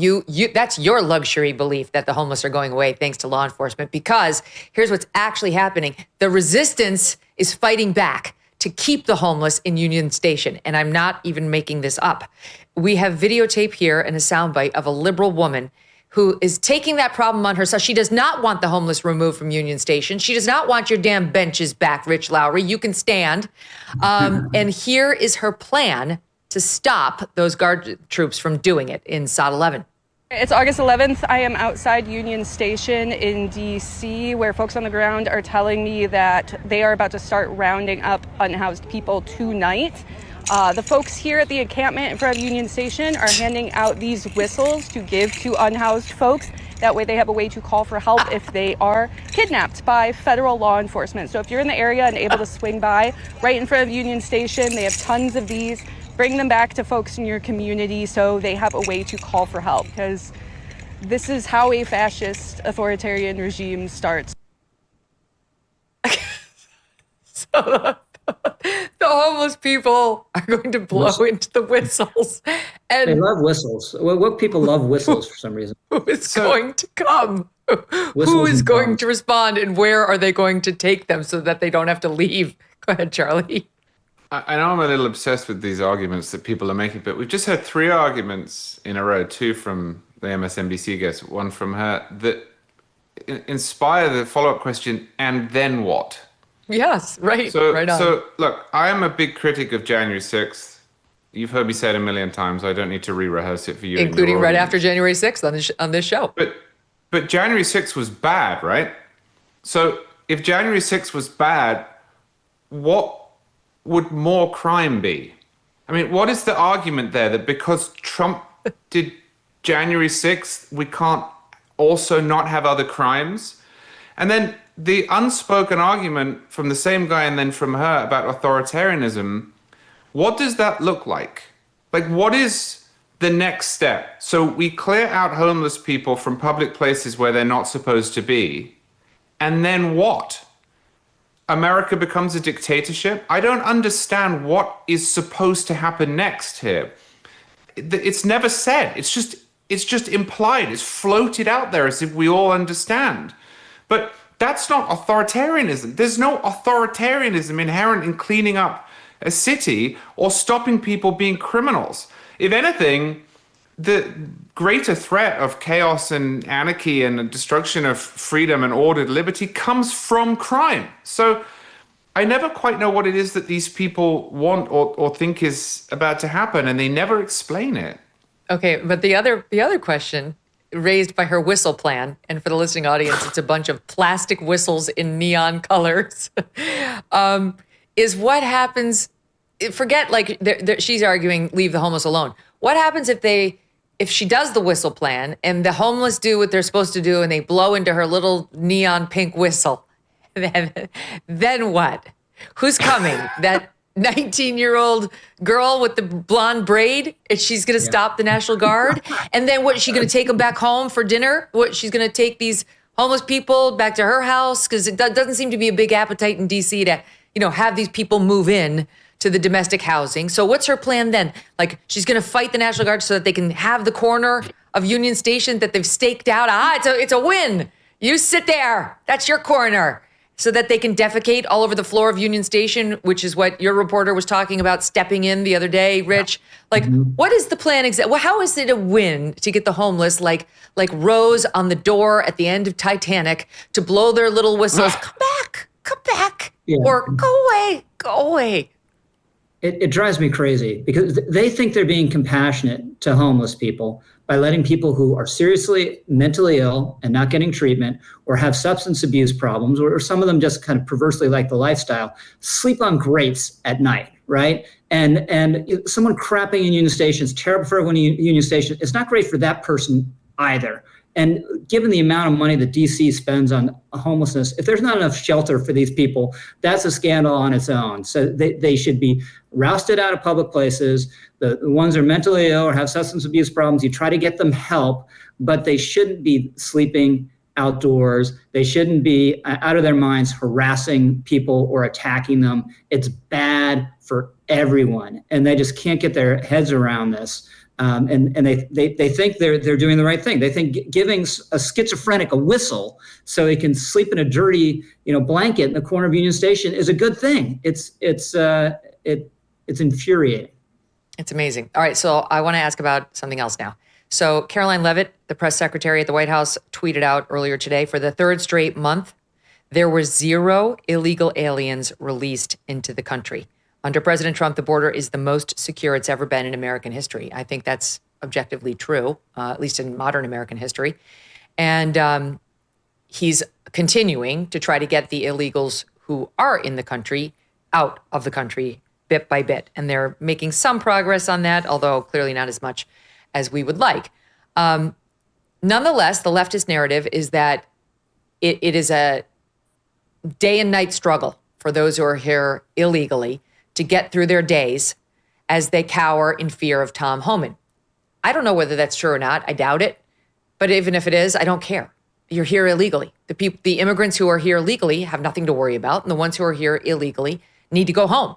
And there was data released just this week showing that the number of people living in the country who are illegal, who are here illegally, has gone down by 2.2 million since January. And the belief is that they are self-deporting because they are worried about Tom Homan. So that is something I think to be celebrated. We're still up, I think it's 8 million over where we were back in 2019 under the Joe Biden years. So we're still net up almost like 8 million. Okay, my point is simply, you would think most people would say, all right, well, that's, it's a good thing. Enter John Oliver and Monica Lewinsky. Monica Lewinsky decided to weigh in on the illegal immigrants and what they must be going through and how she can relate. Take a listen to SOT 12. I have to remind myself now, with all these stories going on. It's so hard. It brings something out of you. Like it's there, that anxiety that I thought I'd moved past that day that I got my citizenship. I thought it would be gone then. It didn't feel that. Yeah. The relief didn't feel enough. I've had a sense of understanding a tiny, tiny bit that I empathize with the immigrants who are going through the crisis right now, right? ICE fuckers. Yep. Yeah. And just of feeling hunted, like a feeling unsafe, of like something could happen at any moment. Now, for me, the hunting was, the consequences of that were nowhere near what they're suffering. But I see what you mean. You know, but I've had that of, you know, whether it's being recognized or paparazzi, or there's something, a feeling of unsafety wherever you are. Yeah. And probably a lot of women feel that in general. I'm not sure I'm making sense right now, but. No, I think you're making total sense. I think that idea of like attention being weaponized, it feels like there's a lot of crossover there. Oh, God. Okay. ICE fuckers, she says. Okay, so there's only one person involved in this story on that set or in the topic that's known as a fucker, and it's not ICE. It is you, madam. That's how you got famous, and you've never stopped trying to parlay some sort of a career out of that moment. She hasn't moved past it. If God forbid this ever happened to me, if I were a 19-year-old girl, I made a very stupid mistake and had an affair with the president of the United States who was married, and the odds of it were coming out were pretty much guaranteed, I would take my humiliation, I would express public regret for a terrible decision I'd made, and then I would go become a lawyer or an interior designer or a writer, and I would never talk about it again because it would be the biggest shame of my life. It's like when Doug and I and the family went to, I can't remember whether I think we were in Sweden, and we were in this museum, and it was the construct of this huge ship, which they were very, very proud of 100 years ago, and they set it afloat, and it sank. And they had reconstructed it and put it in this museum, and they were making the comment that Japanese tourists would go through and be like, you made a monument to your greatest failure? Like, in our culture, we get ashamed about our failures, and we try to move past them and never talk of them again. This Monica Lewinsky needs to be more like the Japanese. Instead, she's tried to create an entire adult existence out of her blowjobs to the sitting president of the United States, Bill Clinton, who is married. So now she would like to parlay that experience into expertise on what it's like to be an illegal immigrant who feels hunted because she's had the paparazzi following her around. And if memory serves, she's from a very well-to-do family. She's got a nice, set of parents and income. She's been writing for Vanity Fair. 9 times out of 10, it's about her experience or some related thing. So now it's crossed over to she's calling ICE a bunch of fuckers. She empathizes with the immigrants feeling hunted because she's a woman, because, you're hunted as a woman in America. And she's had photographers who want to take her picture, Charles. And by the way, that's not even to say anything about John Oliver, who's more in your circumstance, Charles, who came legally and then legally became a United States citizen. Yeah, I mean, that was all nonsense. I am a legal immigrant and naturalized citizen. I came from the same place as John Oliver. I think I like America a lot more than John Oliver, but we went through the same process. I have never felt for a second as if I'm about to be deported, because I'm a legal immigrant and naturalized citizen. No anxiety like he says he had? No, I don't. But I also don't feel that it is a problem if people who are here illegally feel that they might be discovered and deported, because that is the law. We have a system in place. So one thing I did feel before I was a citizen was that I didn't want to break any laws, not deliberately, but inadvertently, because I really didn't want to be deported, which I could have. I won't bore you with the whole story, but I called up the IRS because they sent me too much of a refund, and I sent them back $450. And the lady on the phone said to me, "You're the only person in my 30-year career at the IRS who has ever called up and offered money to us." And the reason for it was I thought, oh no, if I get this wrong and they discover it, they'll never let me become a citizen. But I think that feeling of wanting to do the right thing is good. It's not bad. It's not a problem. It's not the occasion for expletives. More broadly, you said at the beginning that the border is probably more secure than it's ever been in American history. That's probably true. And that is a choice. You can't perfect this area. But the difference is night and day, because the last president, Joe Biden, did not want to enforce the border, and the current president, Donald Trump, does. And I was put in mind of this over the weekend. I was away on a trip, and I drove back to Florida, and the freeway was closed because of an accident, so I had to take this sort of back road. And I came through into Florida from Georgia in this tiny town. There can't have been more than 180 people who lived in this town. And the sign said, "Welcome to Florida." And then 100 feet after it, the sign said, "In Florida, we use E-Verify." That is a choice. That wasn't on the freeway. That was on the entrance to Florida from Georgia in this tiny town. That's a choice. Florida has decided that they're going to try to make it more difficult for illegal immigrants to stay in the country. And when you do that, you don't get rid of all of them, but you get rid of a lot of them and you enforce your laws. And the fact that this is being compared on, to the Gestapo, that Monica Lewinsky says that she feels that these people are being hunted, that John Oliver says that he doesn't feel secure in his own citizenship, is complete lunacy in the eyes of 70, 80, 90% of the public, which has been radicalized on this question of deportations because the government has refused to do the basic things that it can do. So I think that was an insane clip, but it almost feels like that was a missive from another world, 10 months ago, before things changed.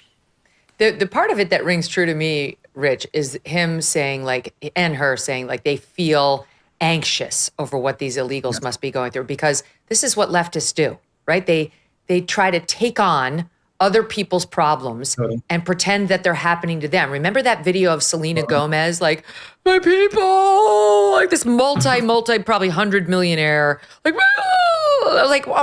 you stop, right? This is what they do. They see a problem out there and they try to get you to feel sorry for them because they're so upset this is happening. Yeah, that, and they just love the idea. They love the thrill of being threatened by fascism or supposed incipient fascism, right? So that the National Guard in DC is a classic example of this. What did the National Guard do in LA? They showed up, they stood in front of the federal building, and then when things calmed down, they mostly left, right? They'll do the same thing in DC. It affects no one. They're not arresting dissidents or seeing what you say or believe about Donald Trump and harassing you on that basis. None of that. They're standing in front of federal buildings, right? But they love the idea. They love the word. They love the anxiety. It makes them feel important, makes them feel alive. And this is another example of this. They're not going after John Oliver. Monica Lewinsky's experience had nothing to do with this. And I will have to say, these numbers about the number of illegals that seem to be leaving are really heartening and surprising me on the upside. I was a little critical. They need to do more. You just can't pick off the criminal aliens. Yes, you should try to do that. You need to go broader. But if you do have this, and it feels harsh to say, but if you do have a certain level of anxiety among illegal immigrants in this country, maybe my job's not secure, maybe I could get deported, maybe it's easier to go home. That's the golden ticket to really moving the needle. And this trend continues. I mean, we're going to see the first large-scale negative movement of people, out of the United States instead of into the United States since, Eisenhower. I mean, it'll be a historic accomplishment on top of what he's doing at the border. I was critical of Kristi Noem and her photo op at that El Salvadoran prison, but the deterrent effect may be legit and real. And Tom Homan making himself available to any news outlet that asks and being unapologetic about his efforts, also helpful. All the people see these things and they have an effect. All right, last topic, because we're on the subject of these, these privileged beliefs, right? These luxury beliefs, Rich, as you put it, which is a term. That brings me to, and this is this hits on a particular sweet spot for me, but it brings me to actress Christine Baranski, who I happen to love. She's very funny. I fell in love with her when Sybil Shepherd had her own eponymous show called Sybil, and she was quoted in this show where she had to give advice to an unborn baby. And everybody who was giving advice to the baby said things like, be a good person, be nice to others, do unto others, etc. And they get to her, and she was already playing this sort of snooty character. And Christine Baranski looks at the unborn baby and she says, when you're sitting on the airplane in first class and the coach passengers get on, try not to make eye contact. Okay. So I think she is hilarious. It was a character thing, but anyway, she's very funny. So she's in a new in an HBO show called The Gilded Age, and she was doing a promo interview for it. And this is a risk for anybody in Hollywood, given how powerful Jeff Bezos is. Okay, she took a risk when the topic of everyone's favorite astronaut, Gail King, and her fellow Blue Origin astronauts came up. Listen to this in SOT 19.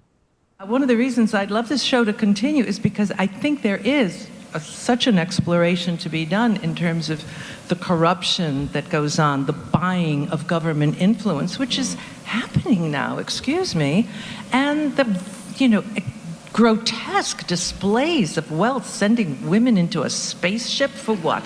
So they can, do their makeup? What the fuck? Don't get me started. I'm going... Please do get her started. It had the same effect on her, Ridge, as it had on all of us. And I would submit to you that it's one of the reasons why Gayle King is reportedly not going to get her contract reviewed at CBS. The thing was an unmitigated disaster on many levels for many people. Yeah, totally a luxury trip, right? How's this advancing space travel, exploration, science, anything? It's just a joyride for a favored group of people who can pretend that this was a groundbreaking and historic event, right? What Elon Musk is doing in space is really going to make a difference, and it may be something that's talked about 100 years from now. This is just buttering up celebrities. Yeah, and it just, to me, it taps into something people are feeling in the country, Charles. Some people feel it and they're going to vote for Zohran Mamdani. Some people feel it and they applaud the murder of a healthcare executive. So there are lunatics who are reacting to this so-called income inequality and these, out of touch gazillionaires in very negative ways. But do they have to add fuel to the fire? Does Jeff Bezos have to send his vapid fiance to space with Gayle King, who then insists that we call her an astronaut and tells us how inspirational we are? Like, those people really are part of the problem. And those of us who have absolutely no problem with billionaires and actually may think it's wonderful that we live in a country where if you come up with a great idea and you can execute on it, you can become one. I think a lot of us would still like them not to be so absurdly out of touch by going on what would be a $300,000 a person, quote, space flight. And then when they come back and tell us they're an inspirational astronaut and we say no, not respond by saying, well, have you been? No, literally no one's been. It costs $300,000 for a seat. Yeah, I think you were more upset about this than I am, although I do agree with you that the calling themselves astronauts part is completely risible. I'm very pro Gilded Age, not the HBO show, although it's fine, but the actual Gilded Age. I think we have a totally unreasonable historical view of it that has been corrupted by the left, which has decided that the Gilded Age was bad, and they call the people who are in charge of it robber barons. I actually love the Gilded Age. It was a period of great American entrepreneurship and industry, and an explosion of art, and everyone got much richer, including people right at the bottom. So if I ever write a book, Megyn, I think about history, I think I'm going to write a book defending the Gilded Age. So I don't particularly care about what Bezos did there. I do find the people who went on the trip quite annoying and the way that they've treated it afterwards. I think that the disconnect is less between Bezos and me. Obviously, he has lots of money. He can do what he wants with it. He wants to burn it. It's fine with me. And more with the people who went up in that spaceship, who don't seem to realize that they were the playthings and beneficiaries of a billionaire, that they are not astronauts, that they were not doing anything groundbreaking, and that they looked rather silly. That, to me, is the big disconnect. It's not with Jeff Bezos. We've always had these eccentric billionaires in our country who do things that we find extraordinary. Some of them are ostentatious with their wealth. Some are not. But whatever. I love that Christine Baranski had the nerve to say it. I have to say, it took guts because, Jeff Bezos is one of the main. Justine Bateman gave a very interesting interview the other day, talking about how, the studio system is basically down to a few billionaires now, like Tim Cook, who runs Apple, and Jeff Bezos, who runs Amazon, and that the movies are all secondary, that the main castle is their tech business, and that the moat around the castle to keep it protected is their movies on Netflix or on Apple or on Amazon that kind of keep people interested, and they fund, different projects that will keep them interested in an Amazon or in an Apple or in technology. But those are all just secondary to their main business, and it's dangerous. She had a good point. In any event, it's dangerous to criticize Jeff Bezos for someone like Christine Baranski, who makes her living acting on stage. So I give her credit. Once again, she's done a very strong, interesting, amusing thing. Guys, thank you both so much for being here. Thank you so much. Always fun. Go now, subscribe at NR Plus so you can get all their content. And if you sign up for NR Plus, you really do get almost no ads. I love it. And I listen. National Review has my favorite feature on any news site. Very few have it. The Wall Street Journal has it. National Review has it. Sometimes the New York Times has it on some of their articles, where it says, listen to this article. And you press listen, and then you can do whatever you want. And National Review has a very nice AI voice over there. And you can listen to your news, piece by piece. And I do it all the time. I'll just do like a running tally of the NR articles in the morning. Very, very helpful stuff. Okay, coming up next, Steve Hilton. Our old pal Steve Hilton is running for governor of California, and wait until you hear where he is in the polls. It's kind of stunning. You know how much my family and I love our dogs. Yes, even my sweet Strudwick. I cannot imagine life without them. They have a great life, but some dogs are not so lucky. And that's why I'm super glad to tell you about Delta Rescue. It's the largest no-kill, care for life animal sanctuary in the world. No kill. Those are the words you want to listen for before you make any donations to any sort of animal sanctuary. These guys have rescued thousands of dogs, plus cats and horses too. They provide all of their animals with shelter, safety, and most of all, love. They love these animals. And they've been doing this for more than 45 years now. Delta Rescue relies solely on contributions to stay open. And giving can bring tax benefits to you too. Speak with your estate planner about how you can grow your estate while helping animals in need. And check out the estate planning tab on their website to learn more. We love our Thunder and Strudwick, but want other dogs who need love to find it too. Visit deltarescue.org today to learn more. That's deltarescue.org. When Kamala Harris announced last month that she would not be running for governor of California, the conventional wisdom was that it was opening up an opportunity for another Democrat to lead the nation's largest state. But could a Republican, I said it, actually take the reins of the Golden State for the first time since Arnold Schwarzenegger left Sacramento in January of 2011? Steve Hilton, who is running on a campaign to make California golden again, is trying to make that happen. And a new poll from Emerson has him currently in second place behind former Democratic Representative Katie Porter. She's at 18, he's at 12. All the others are down by like 4 or 5. My God, what's happening? Steve joins me now. Steve, what is happening? And Katie Porter's got a long list of problems. So I feel like you could close that gap. Yeah, exactly. Well, it's great to be with you, Megyn. I'm very excited about closing the gap. There was another poll, actually, that our campaign did, to full disclosure, but actually had me leading. So whichever way you look at it, we have this ridiculous top 2 system in California. Don't get me started on that. But you got to get the 2 candidates. There's not a Democrat primary or a Republican primary. The top 2 candidates in next June's primary go forward to the general election. And all the polls so far showing that it's me and Katie Porter. So there you go. By the way, can I just say one thing, Megyn? You've had back-to-back naturalized citizens today on the show, and I can confirm that I also don't feel anxious when I'm walking around. You didn't run around feeling anxiety about whether your swearing in would happen or not, and whether you'd get hunted. It's insane. So, by the way, one thing, I hadn't really thought, I don't think I've spoken about this publicly before, but it just brings it to mind. When first I got my citizenship 2021, so we moved here, my wife and my 2 sons, in 2012. Took quite a while to get through it. 2021 got my citizenship. The first time I went back to the UK afterwards, I guess out of habit, I had my British passport and I used it in those electronic gates. We went back to Christmas time to see friends and family, and it didn't work. So I thought, wow, it's really happened. I got out my US passport, it worked, I sailed through. And I thought that was the end of it, and my British citizenship had been cancelled. Turns out you actually have to proactively do that and renounce. There's a sort of paperwork process you have to go through, which I'm in the middle of doing right now. So very soon I will be 100% proudly American. No, so Tom Homan might be watching this. He might come get you if it's not. It's been no renouncing. No.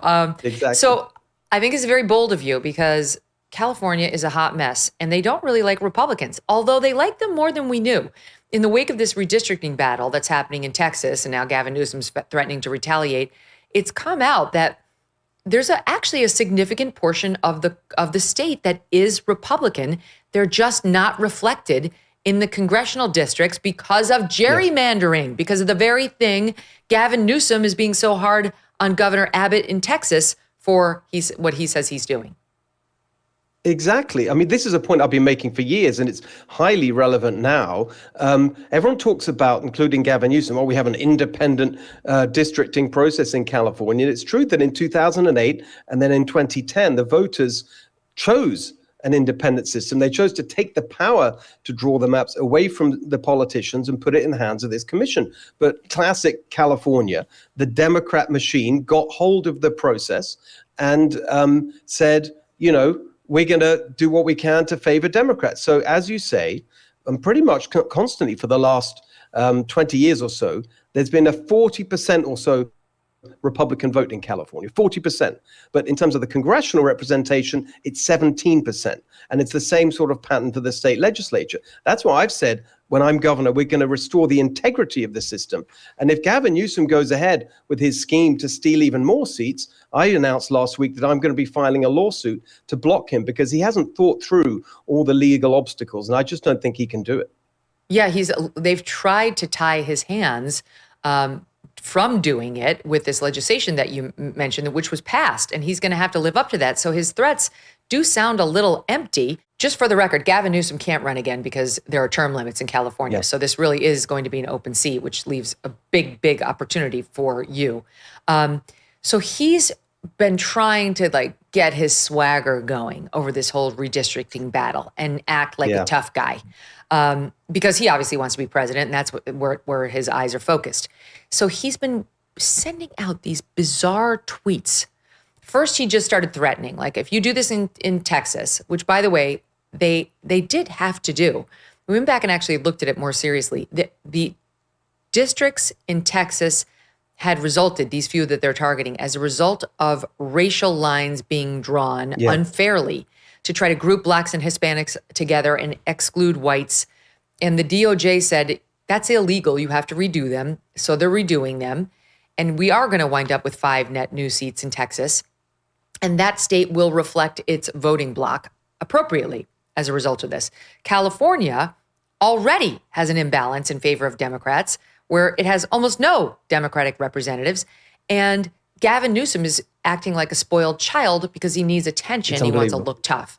But I just want to read a couple of the tweets because it's getting he's getting weird.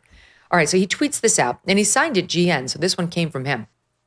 Donald Taco Trump, as many call him, that taco, according to leftists, stands for Trump always chickens out. Ask Iran if that's true. Missed the deadline. Now, by the deadline, he means his own declared deadline for Donald Trump to back down in Texas. Gavin Newsom said, you have till Tuesday to stop it.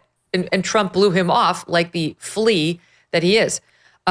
He missed the deadline. California will now draw new, more beautiful maps. They will be historic as they will end the Trump presidency. Dems take back the House. This is in all caps with an exclamation point. Big press conference this week with powerful Dems and Gavin Newsom, your favorite governor, that will be devastating for MAGA. Thank you for your attention to this matter, GN. An obvious attempt to sound like Trump in Trump's Truth Social posts and totally missing the reality, Steve, that there's only one Donald Trump and he cannot be copied. I know. It's so embarrassing. I mean, as my teenage sons would put it, cringe of the highest order. What is he doing? And this has been going on for a while now, actually. They've been using that account with these ridiculous parody posts. And it's not funny. I mean, we'll get into it. I mean, especially when you think about all the problems, the real problems. It is the worst run state in America, California. He's got a lot to deal with right here in California. The fact that we have the highest unemployment rate in the country, the highest poverty rate, the highest cost for everything that matters, housing, gas, electricity, water, you name it, the worst business climate in America. Everything is a disaster. I mean, never mind homelessness and crime and everything else. And then he's doing this kind of thing. Exactly as you say, this idea that Texas started it is ridiculous. If you just look at the raw numbers and you say, what would it look like if we did have fair representation in California, just on the congressional districts? We would have, from California, an extra 12 House seats for Republicans, 12. For Republicans, so they've already taken 12. Now he wants another 5 or 6. I mean, it's just completely ridiculous. And he's running around doing this kind of thing on social media. It is utterly pathetic. I'm on the road the whole time since launching my campaign at the end of April. People are so angry and fed up with the way things are going. They're fed up with the struggle, the cost of everything, the hassle of everything. I honestly believe of course, I'm not saying it's going to be easy to win at all. It's going to be very difficult. Their machine is very powerful. They got the unions, all of that. But I really think we've got our best shot in at least 20 years. People are desperate for change, and that's the plan. I mean, we've got to deal with these real problems. You mentioned the homeless problem in California. I've experienced it myself. I've been out to LA a few times over the past couple of years. You literally have to step over the homeless encampments, like the tents, and like just to get from A to B. It's so ubiquitous there. It's really seriously problematic. You toured a homeless encampment near the San Jose airport, and this is some video you posted to your X account on Monday. Here it is, South 41. Just here, right by the San Jose International Airport. And you get off the plane and say, the capital of Silicon Valley. And they brag about this being the world's 4th biggest economy. And there, look. This is what you get. This is what you get. This is what you get from Democrat one-party rule. It's an absolute disgrace. How have we allowed this to go on for so long? Look at this. Tent after tent after Just tent. as far as you can see. And let's go across here. Just look. Yeah. It's unbelievable. Just walk down here a bit. This is Gavin Newsom's California. This is Democrat-run California. It stinks of piss and shit. Unbelievable. Yeah. So that, were those trailers in the second, like were those campers, Steve, like parking out? What was that in part 2? Yeah, it's a permanent encampment. I mean, I described it as the kind of third world slum conditions. It's not the favelas in Rio de Janeiro. It's San Jose. They brag about being the capital of Silicon Valley. It is so shameful. And this has been there for years and years and years. And it's right across the state. But by the way, it doesn't even have to be like when I went to the premiere of Mr. Bircham, which was my fun little cartoon I did with Adam Carolla, which was at this like swanky place where it's like a very nice neighborhood. Same. It looked the same as that. So you don't have to go out like very far to find this. 100%. It's everywhere. And the smell is that's why I always make this point. I was covering the protests in LA with the ICE stuff going on and the riots and all of that. I was right there reporting on that and talking to people and making the case for, let's not get into the specific argument about what was going on.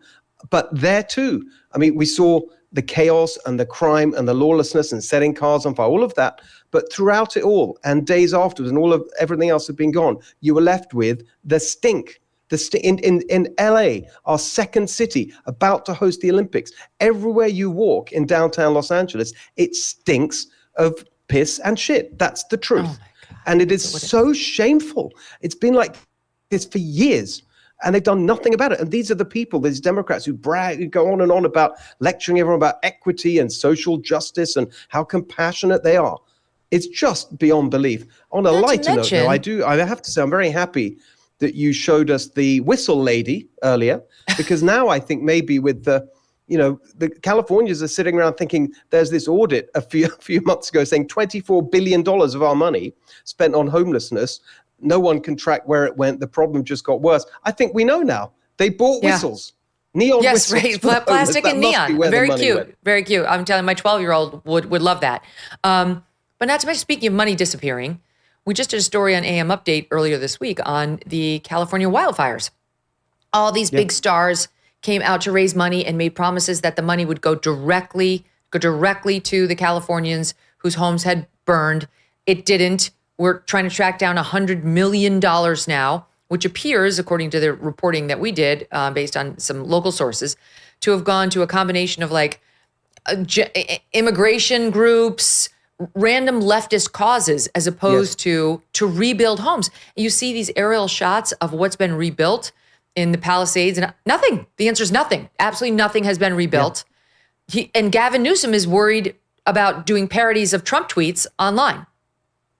It's exactly right. I mean, it really illustrates so many of the deep problems of California. I'm there often. I was in Altadena the other week, Palisades. I was there for the 6-month anniversary on the same day that Gavin Newsom at a press conference was bragging about this being the fastest recovery effort in history, historic speed of recovery he was talking about. I did my press conference standing in front of a pile of rubble in the middle of Pacific Palisades that was kind of flowing out onto the street and onto the road. He couldn't even clear the sidewalk. He promised 6 months ago this is classic Newsom. He just runs around saying things, nothing happens. He promised a Marshall Plan to rebuild Palisades. It's just a joke. But the point about the missing money is very, very deep, actually, because this is exactly the serious answer to where the $24 billion of homeless taxpayer money has gone, is exactly where the fire aid money has gone.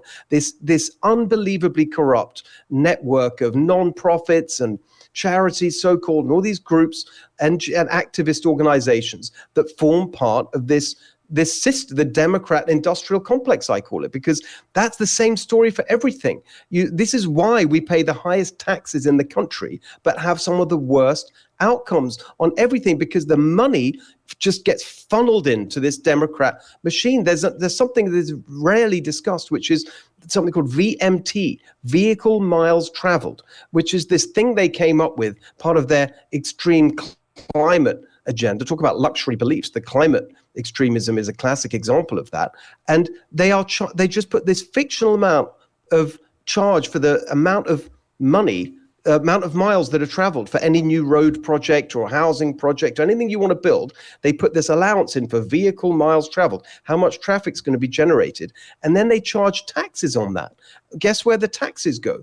It's called mitigation for climate impacts, and it goes right back to the NGOs and the climate activists and all these organizations. This is what goes on in California. This is what you get with 20 years nearly of one-party rule, this kind of corruption.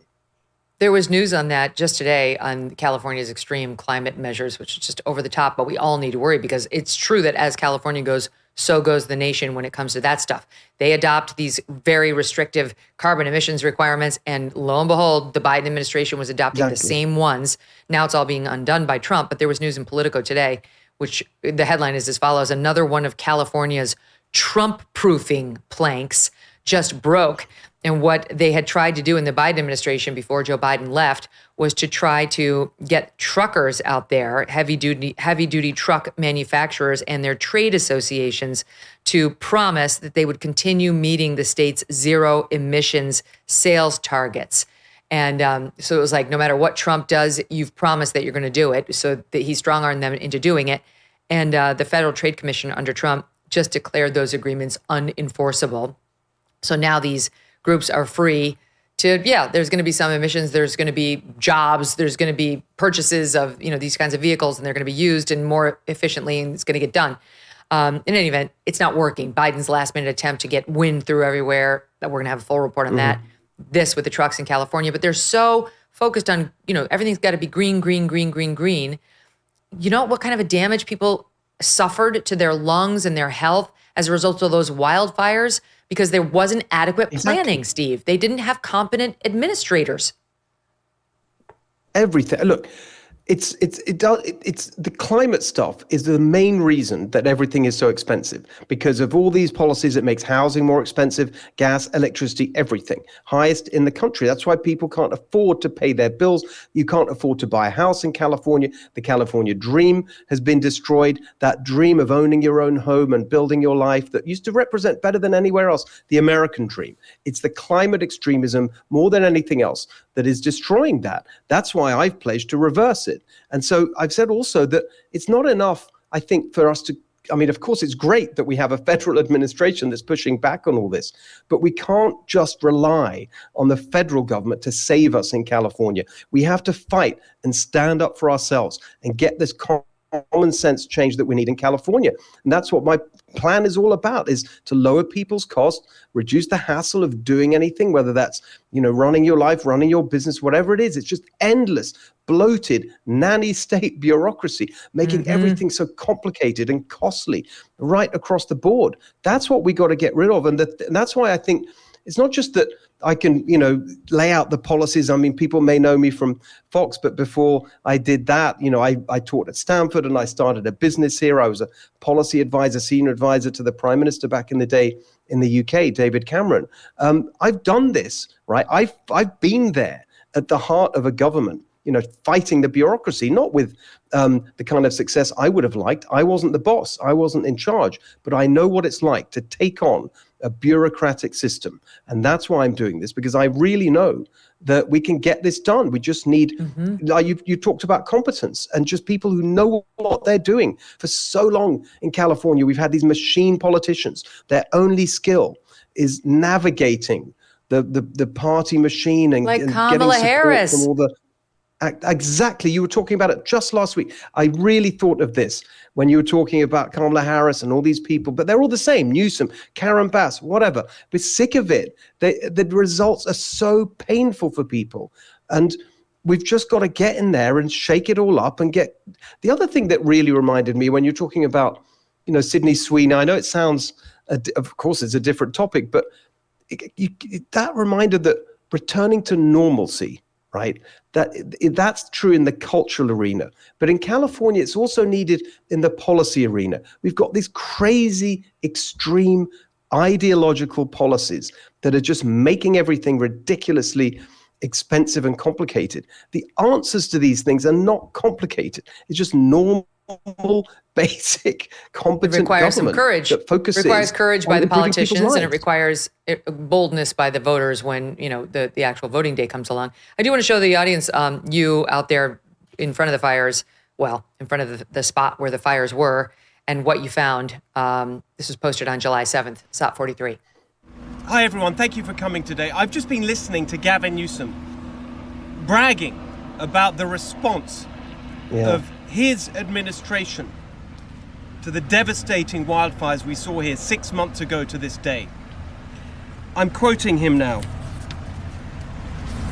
The fastest response in terms of debris removal in modern history.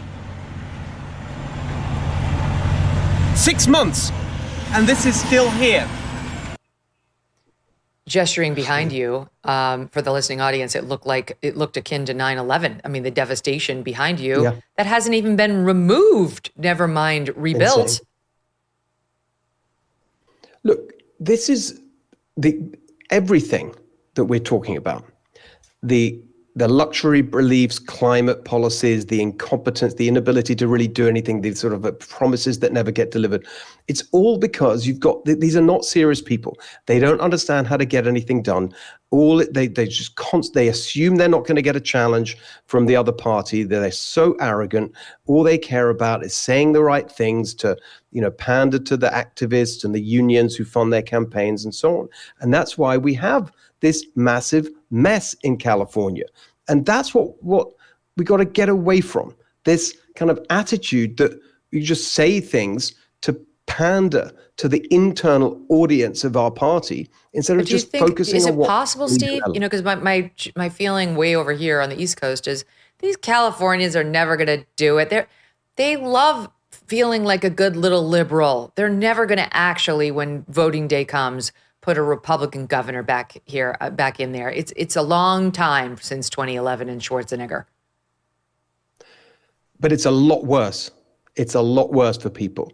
I mean, I'm on the road, as I said, the whole time, and the word that captures what I'm feeling from people, we do hundreds of events, thousands of people, and you just see it in their eyes.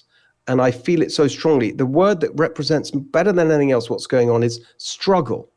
Just the struggle, the pain of just existing, of trying to feed your family and pay the bills or run your restaurant. I ran a restaurant back in the day in England. I know what it's like to start and run a small business and the pain that people are going through.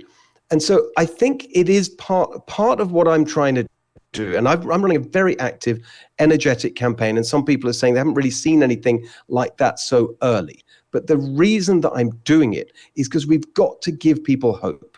It doesn't have to be like this. That is the message. Like we don't have to live like this. It's a choice. Well, and California's gone so sense. radical. We're not even talking about the cultural issues, and California's gone so radically left on that under Gavin Newsom. I don't care what he told Charlie Kirk on his, it's a question of fairness, man, when it comes to boys and girls sports. It was a lie. He doesn't believe it. Yeah. Just today in the news, there's an article this week, I guess I should say, that this one trans athlete, which means a boy participating in girls sports, who won all these events like the high jump and the long jump at the state championships in June, he was honored. He was honored by California lawmakers, including California State Senator Sabrina Cervantes, who thought it would be great to honor this young man, A.B. Hernandez, not the women, not the girls who competed against him, who were forced to and found it, tested their mettle and actually got out there and did it. Him, he's the only one who got the honors, and I'll give you a feel for how their celebration of this guy sounded in SOT, I think it's 16. This says Certificate of Achievement presented to A.B. Hernandez. The group of LA City Council is pleased to recognize A.B. Hernandez for winning CIF State Track and Field Championships. Your preservation and dedication are a testament to your motivation to succeed. So congratulations on this outstanding accomplishment. And just wanted to take a moment this evening to recognize A.B. Hernandez for their grit, their passion, and their dedication to the sport. We have 2 certificates of recognition on behalf of the California State Senate for your CIF championship, of course, second place in the long jump and first place in the high jump and triple jump. I am just so proud to know that you continue to prevail despite all the noise out there, and you're focused on your goals and your dreams and your aspirations. We know how difficult it is to get to that level, to be an athlete at that level. And so again, your dedication and passion is an inspiration to so many. I know. Oh my God. So that was Cervantes. The mayor was the first one there. The nerve to talk about his first place and how hard it was to get there. Yeah, for the girls, Steve. Okay, so let me just, I was there. I went there to the championships in June to announce what I would do to end this obscenity. By the way, I'm going to show you, people won't be able to see, you aren't watching. Here's a bracelet. Protect Girls Sports, Save Girls Sports, which I've been wearing ever since that day. It was given to me by a brave campaigner that I stood there with to announce what I'm going to do. And just to be really clear why this is happening, this all goes back to, and it's not even the competition. In a way, it's everything. I mean, you've talked about this so much and been such a powerful voice, but it's the locker rooms, and it's the, even field trips. It's just girls, their spaces being invaded. There was a story that made me so angry just for a few months before these championships on the central coast of California. You may have seen it, the teenage girl telling the story in front of a school board about how she was in the locker room with her friends and a male walked in and, as she described it, started completely naked, completely intact. That was her word. And she described what she saw with her friends, like just right next to her. She complained about it. She was punished. She was punished for calling it out. And then she went to the school board to tell the story, and the school board silenced her and gavelled her out and said, you can't say that. So it all goes back to a law that was passed, that AB 1266, passed in 2013. And so however outraged we are, we got to realize the law is the law. So I immediately said, it's not enough just to be outraged. What can I do about it as governor? And one of my team is actually Governor Pete Wilson's legal advisor, who did great work with Governor Wilson. I said, look, we've got to change this. How can I do this? Because the legislature won't overturn that bill. Well, actually, as the governor, you have the power to challenge legislation that you think violates the California Constitution. And we think that this bill does in 2 particular areas. Section 28, which guarantees safe schools, and Section 31, which bars gender discrimination. What is this if it's not discrimination against girls? So my plan very clearly, and I said it there at those track and field finals, will be to overturn this obscene legislation. And that, I mean, as you say, that's just one of many of these unbelievable extreme cultural things that they do. There's another one that just popped up, AB 495, which allows any adult stranger to take custody of somebody else's child just by signing a few forms without any background checks. It's just unbelievable. That's coming up for a vote. That's on the illegal immigration front, right? Am I wrong? Like, exactly. If somebody's about to get deported, they basically let anybody step in and be like, I'll watch her. I'll take the child. But it's like, that's part of how we got into this mess. Yeah, take custody, because we already are doing that with unaccompanied minors who cross the border, not under Trump, but under Biden, giving them to unknown people who have maybe no connection with them.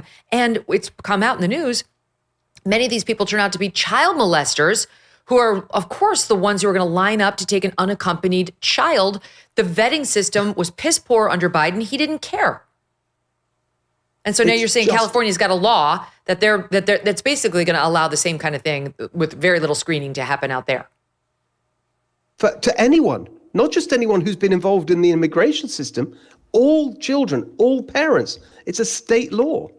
It hasn't been voted on yet. There's a big Pastor Jack Hibbs, who's a good friend of mine and one of my supporters, was rallying supporters to try and get them to vote this down, because it's just when you think they can't get more extreme, they come out with something like this, that any adult can take custody of anybody's child. It is just unbelievable. But this is part of again, I come back to it all the time, because this is what happens with one-party rule. They get so arrogant, they get so inward-looking, they get so captured by their own ideology, and they just forget about regular, normal people who see this kind of thing and say, you've got to be kidding me. So that's why I think we're going to win next year, because look, I used to do a show on Fox News. It was called The Next Revolution. I always say it. Next year we're going to have the California Revolution. That's what it's going to feel like. But actually, it's just regular people saying, please, can we just end this far left insanity? Mm-hmm. Well, the governor race, the presidential race, those are still areas in which Californians can be heard. California Republicans can be heard. You may not get the congressional reputation or representation that you deserve, but you can make your voice heard on a statewide level or the national level, and you should. Steve, we'll have you on many times between now and then. Good luck. We're rooting for you. Oh, can I just say one last thing? I've got to say it to you. Do we have a minute? Yeah, go ahead. So we've talked a lot about California, but there's one other place that I have to mention when I'm on with it. I've been saving it up because you will understand this better than anyone. And the minute I say the word, you'll know where I'm going with this. Sussex. Oh. So as we discussed, I am now proud American, naturalized. My parents were Hungarian immigrants. I grew up in England, born in London. When I was very young, they moved down to a town called Brighton. That's where I was born and raised. It is on the south coast in the county of Sussex, East Sussex. So when I see your favorite jam company founder running around calling herself the Duchess of Sussex, no, not my Duchess. It's got to really irk you. It irks me too. And her royal stationery, even though she's not a working royal, constantly requiring people to call her, the right titles. Do you believe that King Charles, or possibly more realistically in the future, King William, should strip them of their royal titles? This could make or break you as the governor. I don't know what I can do about it, but what are you talking about? You trash the royal family. You ruin the great Queen's last months with your ridiculous, evil assaults on her character and integrity in the family. And you do everything you can. So we don't want this. And then you're after Americans. Say, oh, by the way, yeah, we do want it because if it helps us make money. Unbelievable. Yeah. And she is not my Duchess. The biggest grifters in California, and that's saying something, in a state that has Hollywood as one of its hubs. Steve, a pleasure. Thanks so much for coming on. Of course, Megyn. See you soon. Thank you. All right. And we're back tomorrow with Stu Burgier. We'll see all of you then.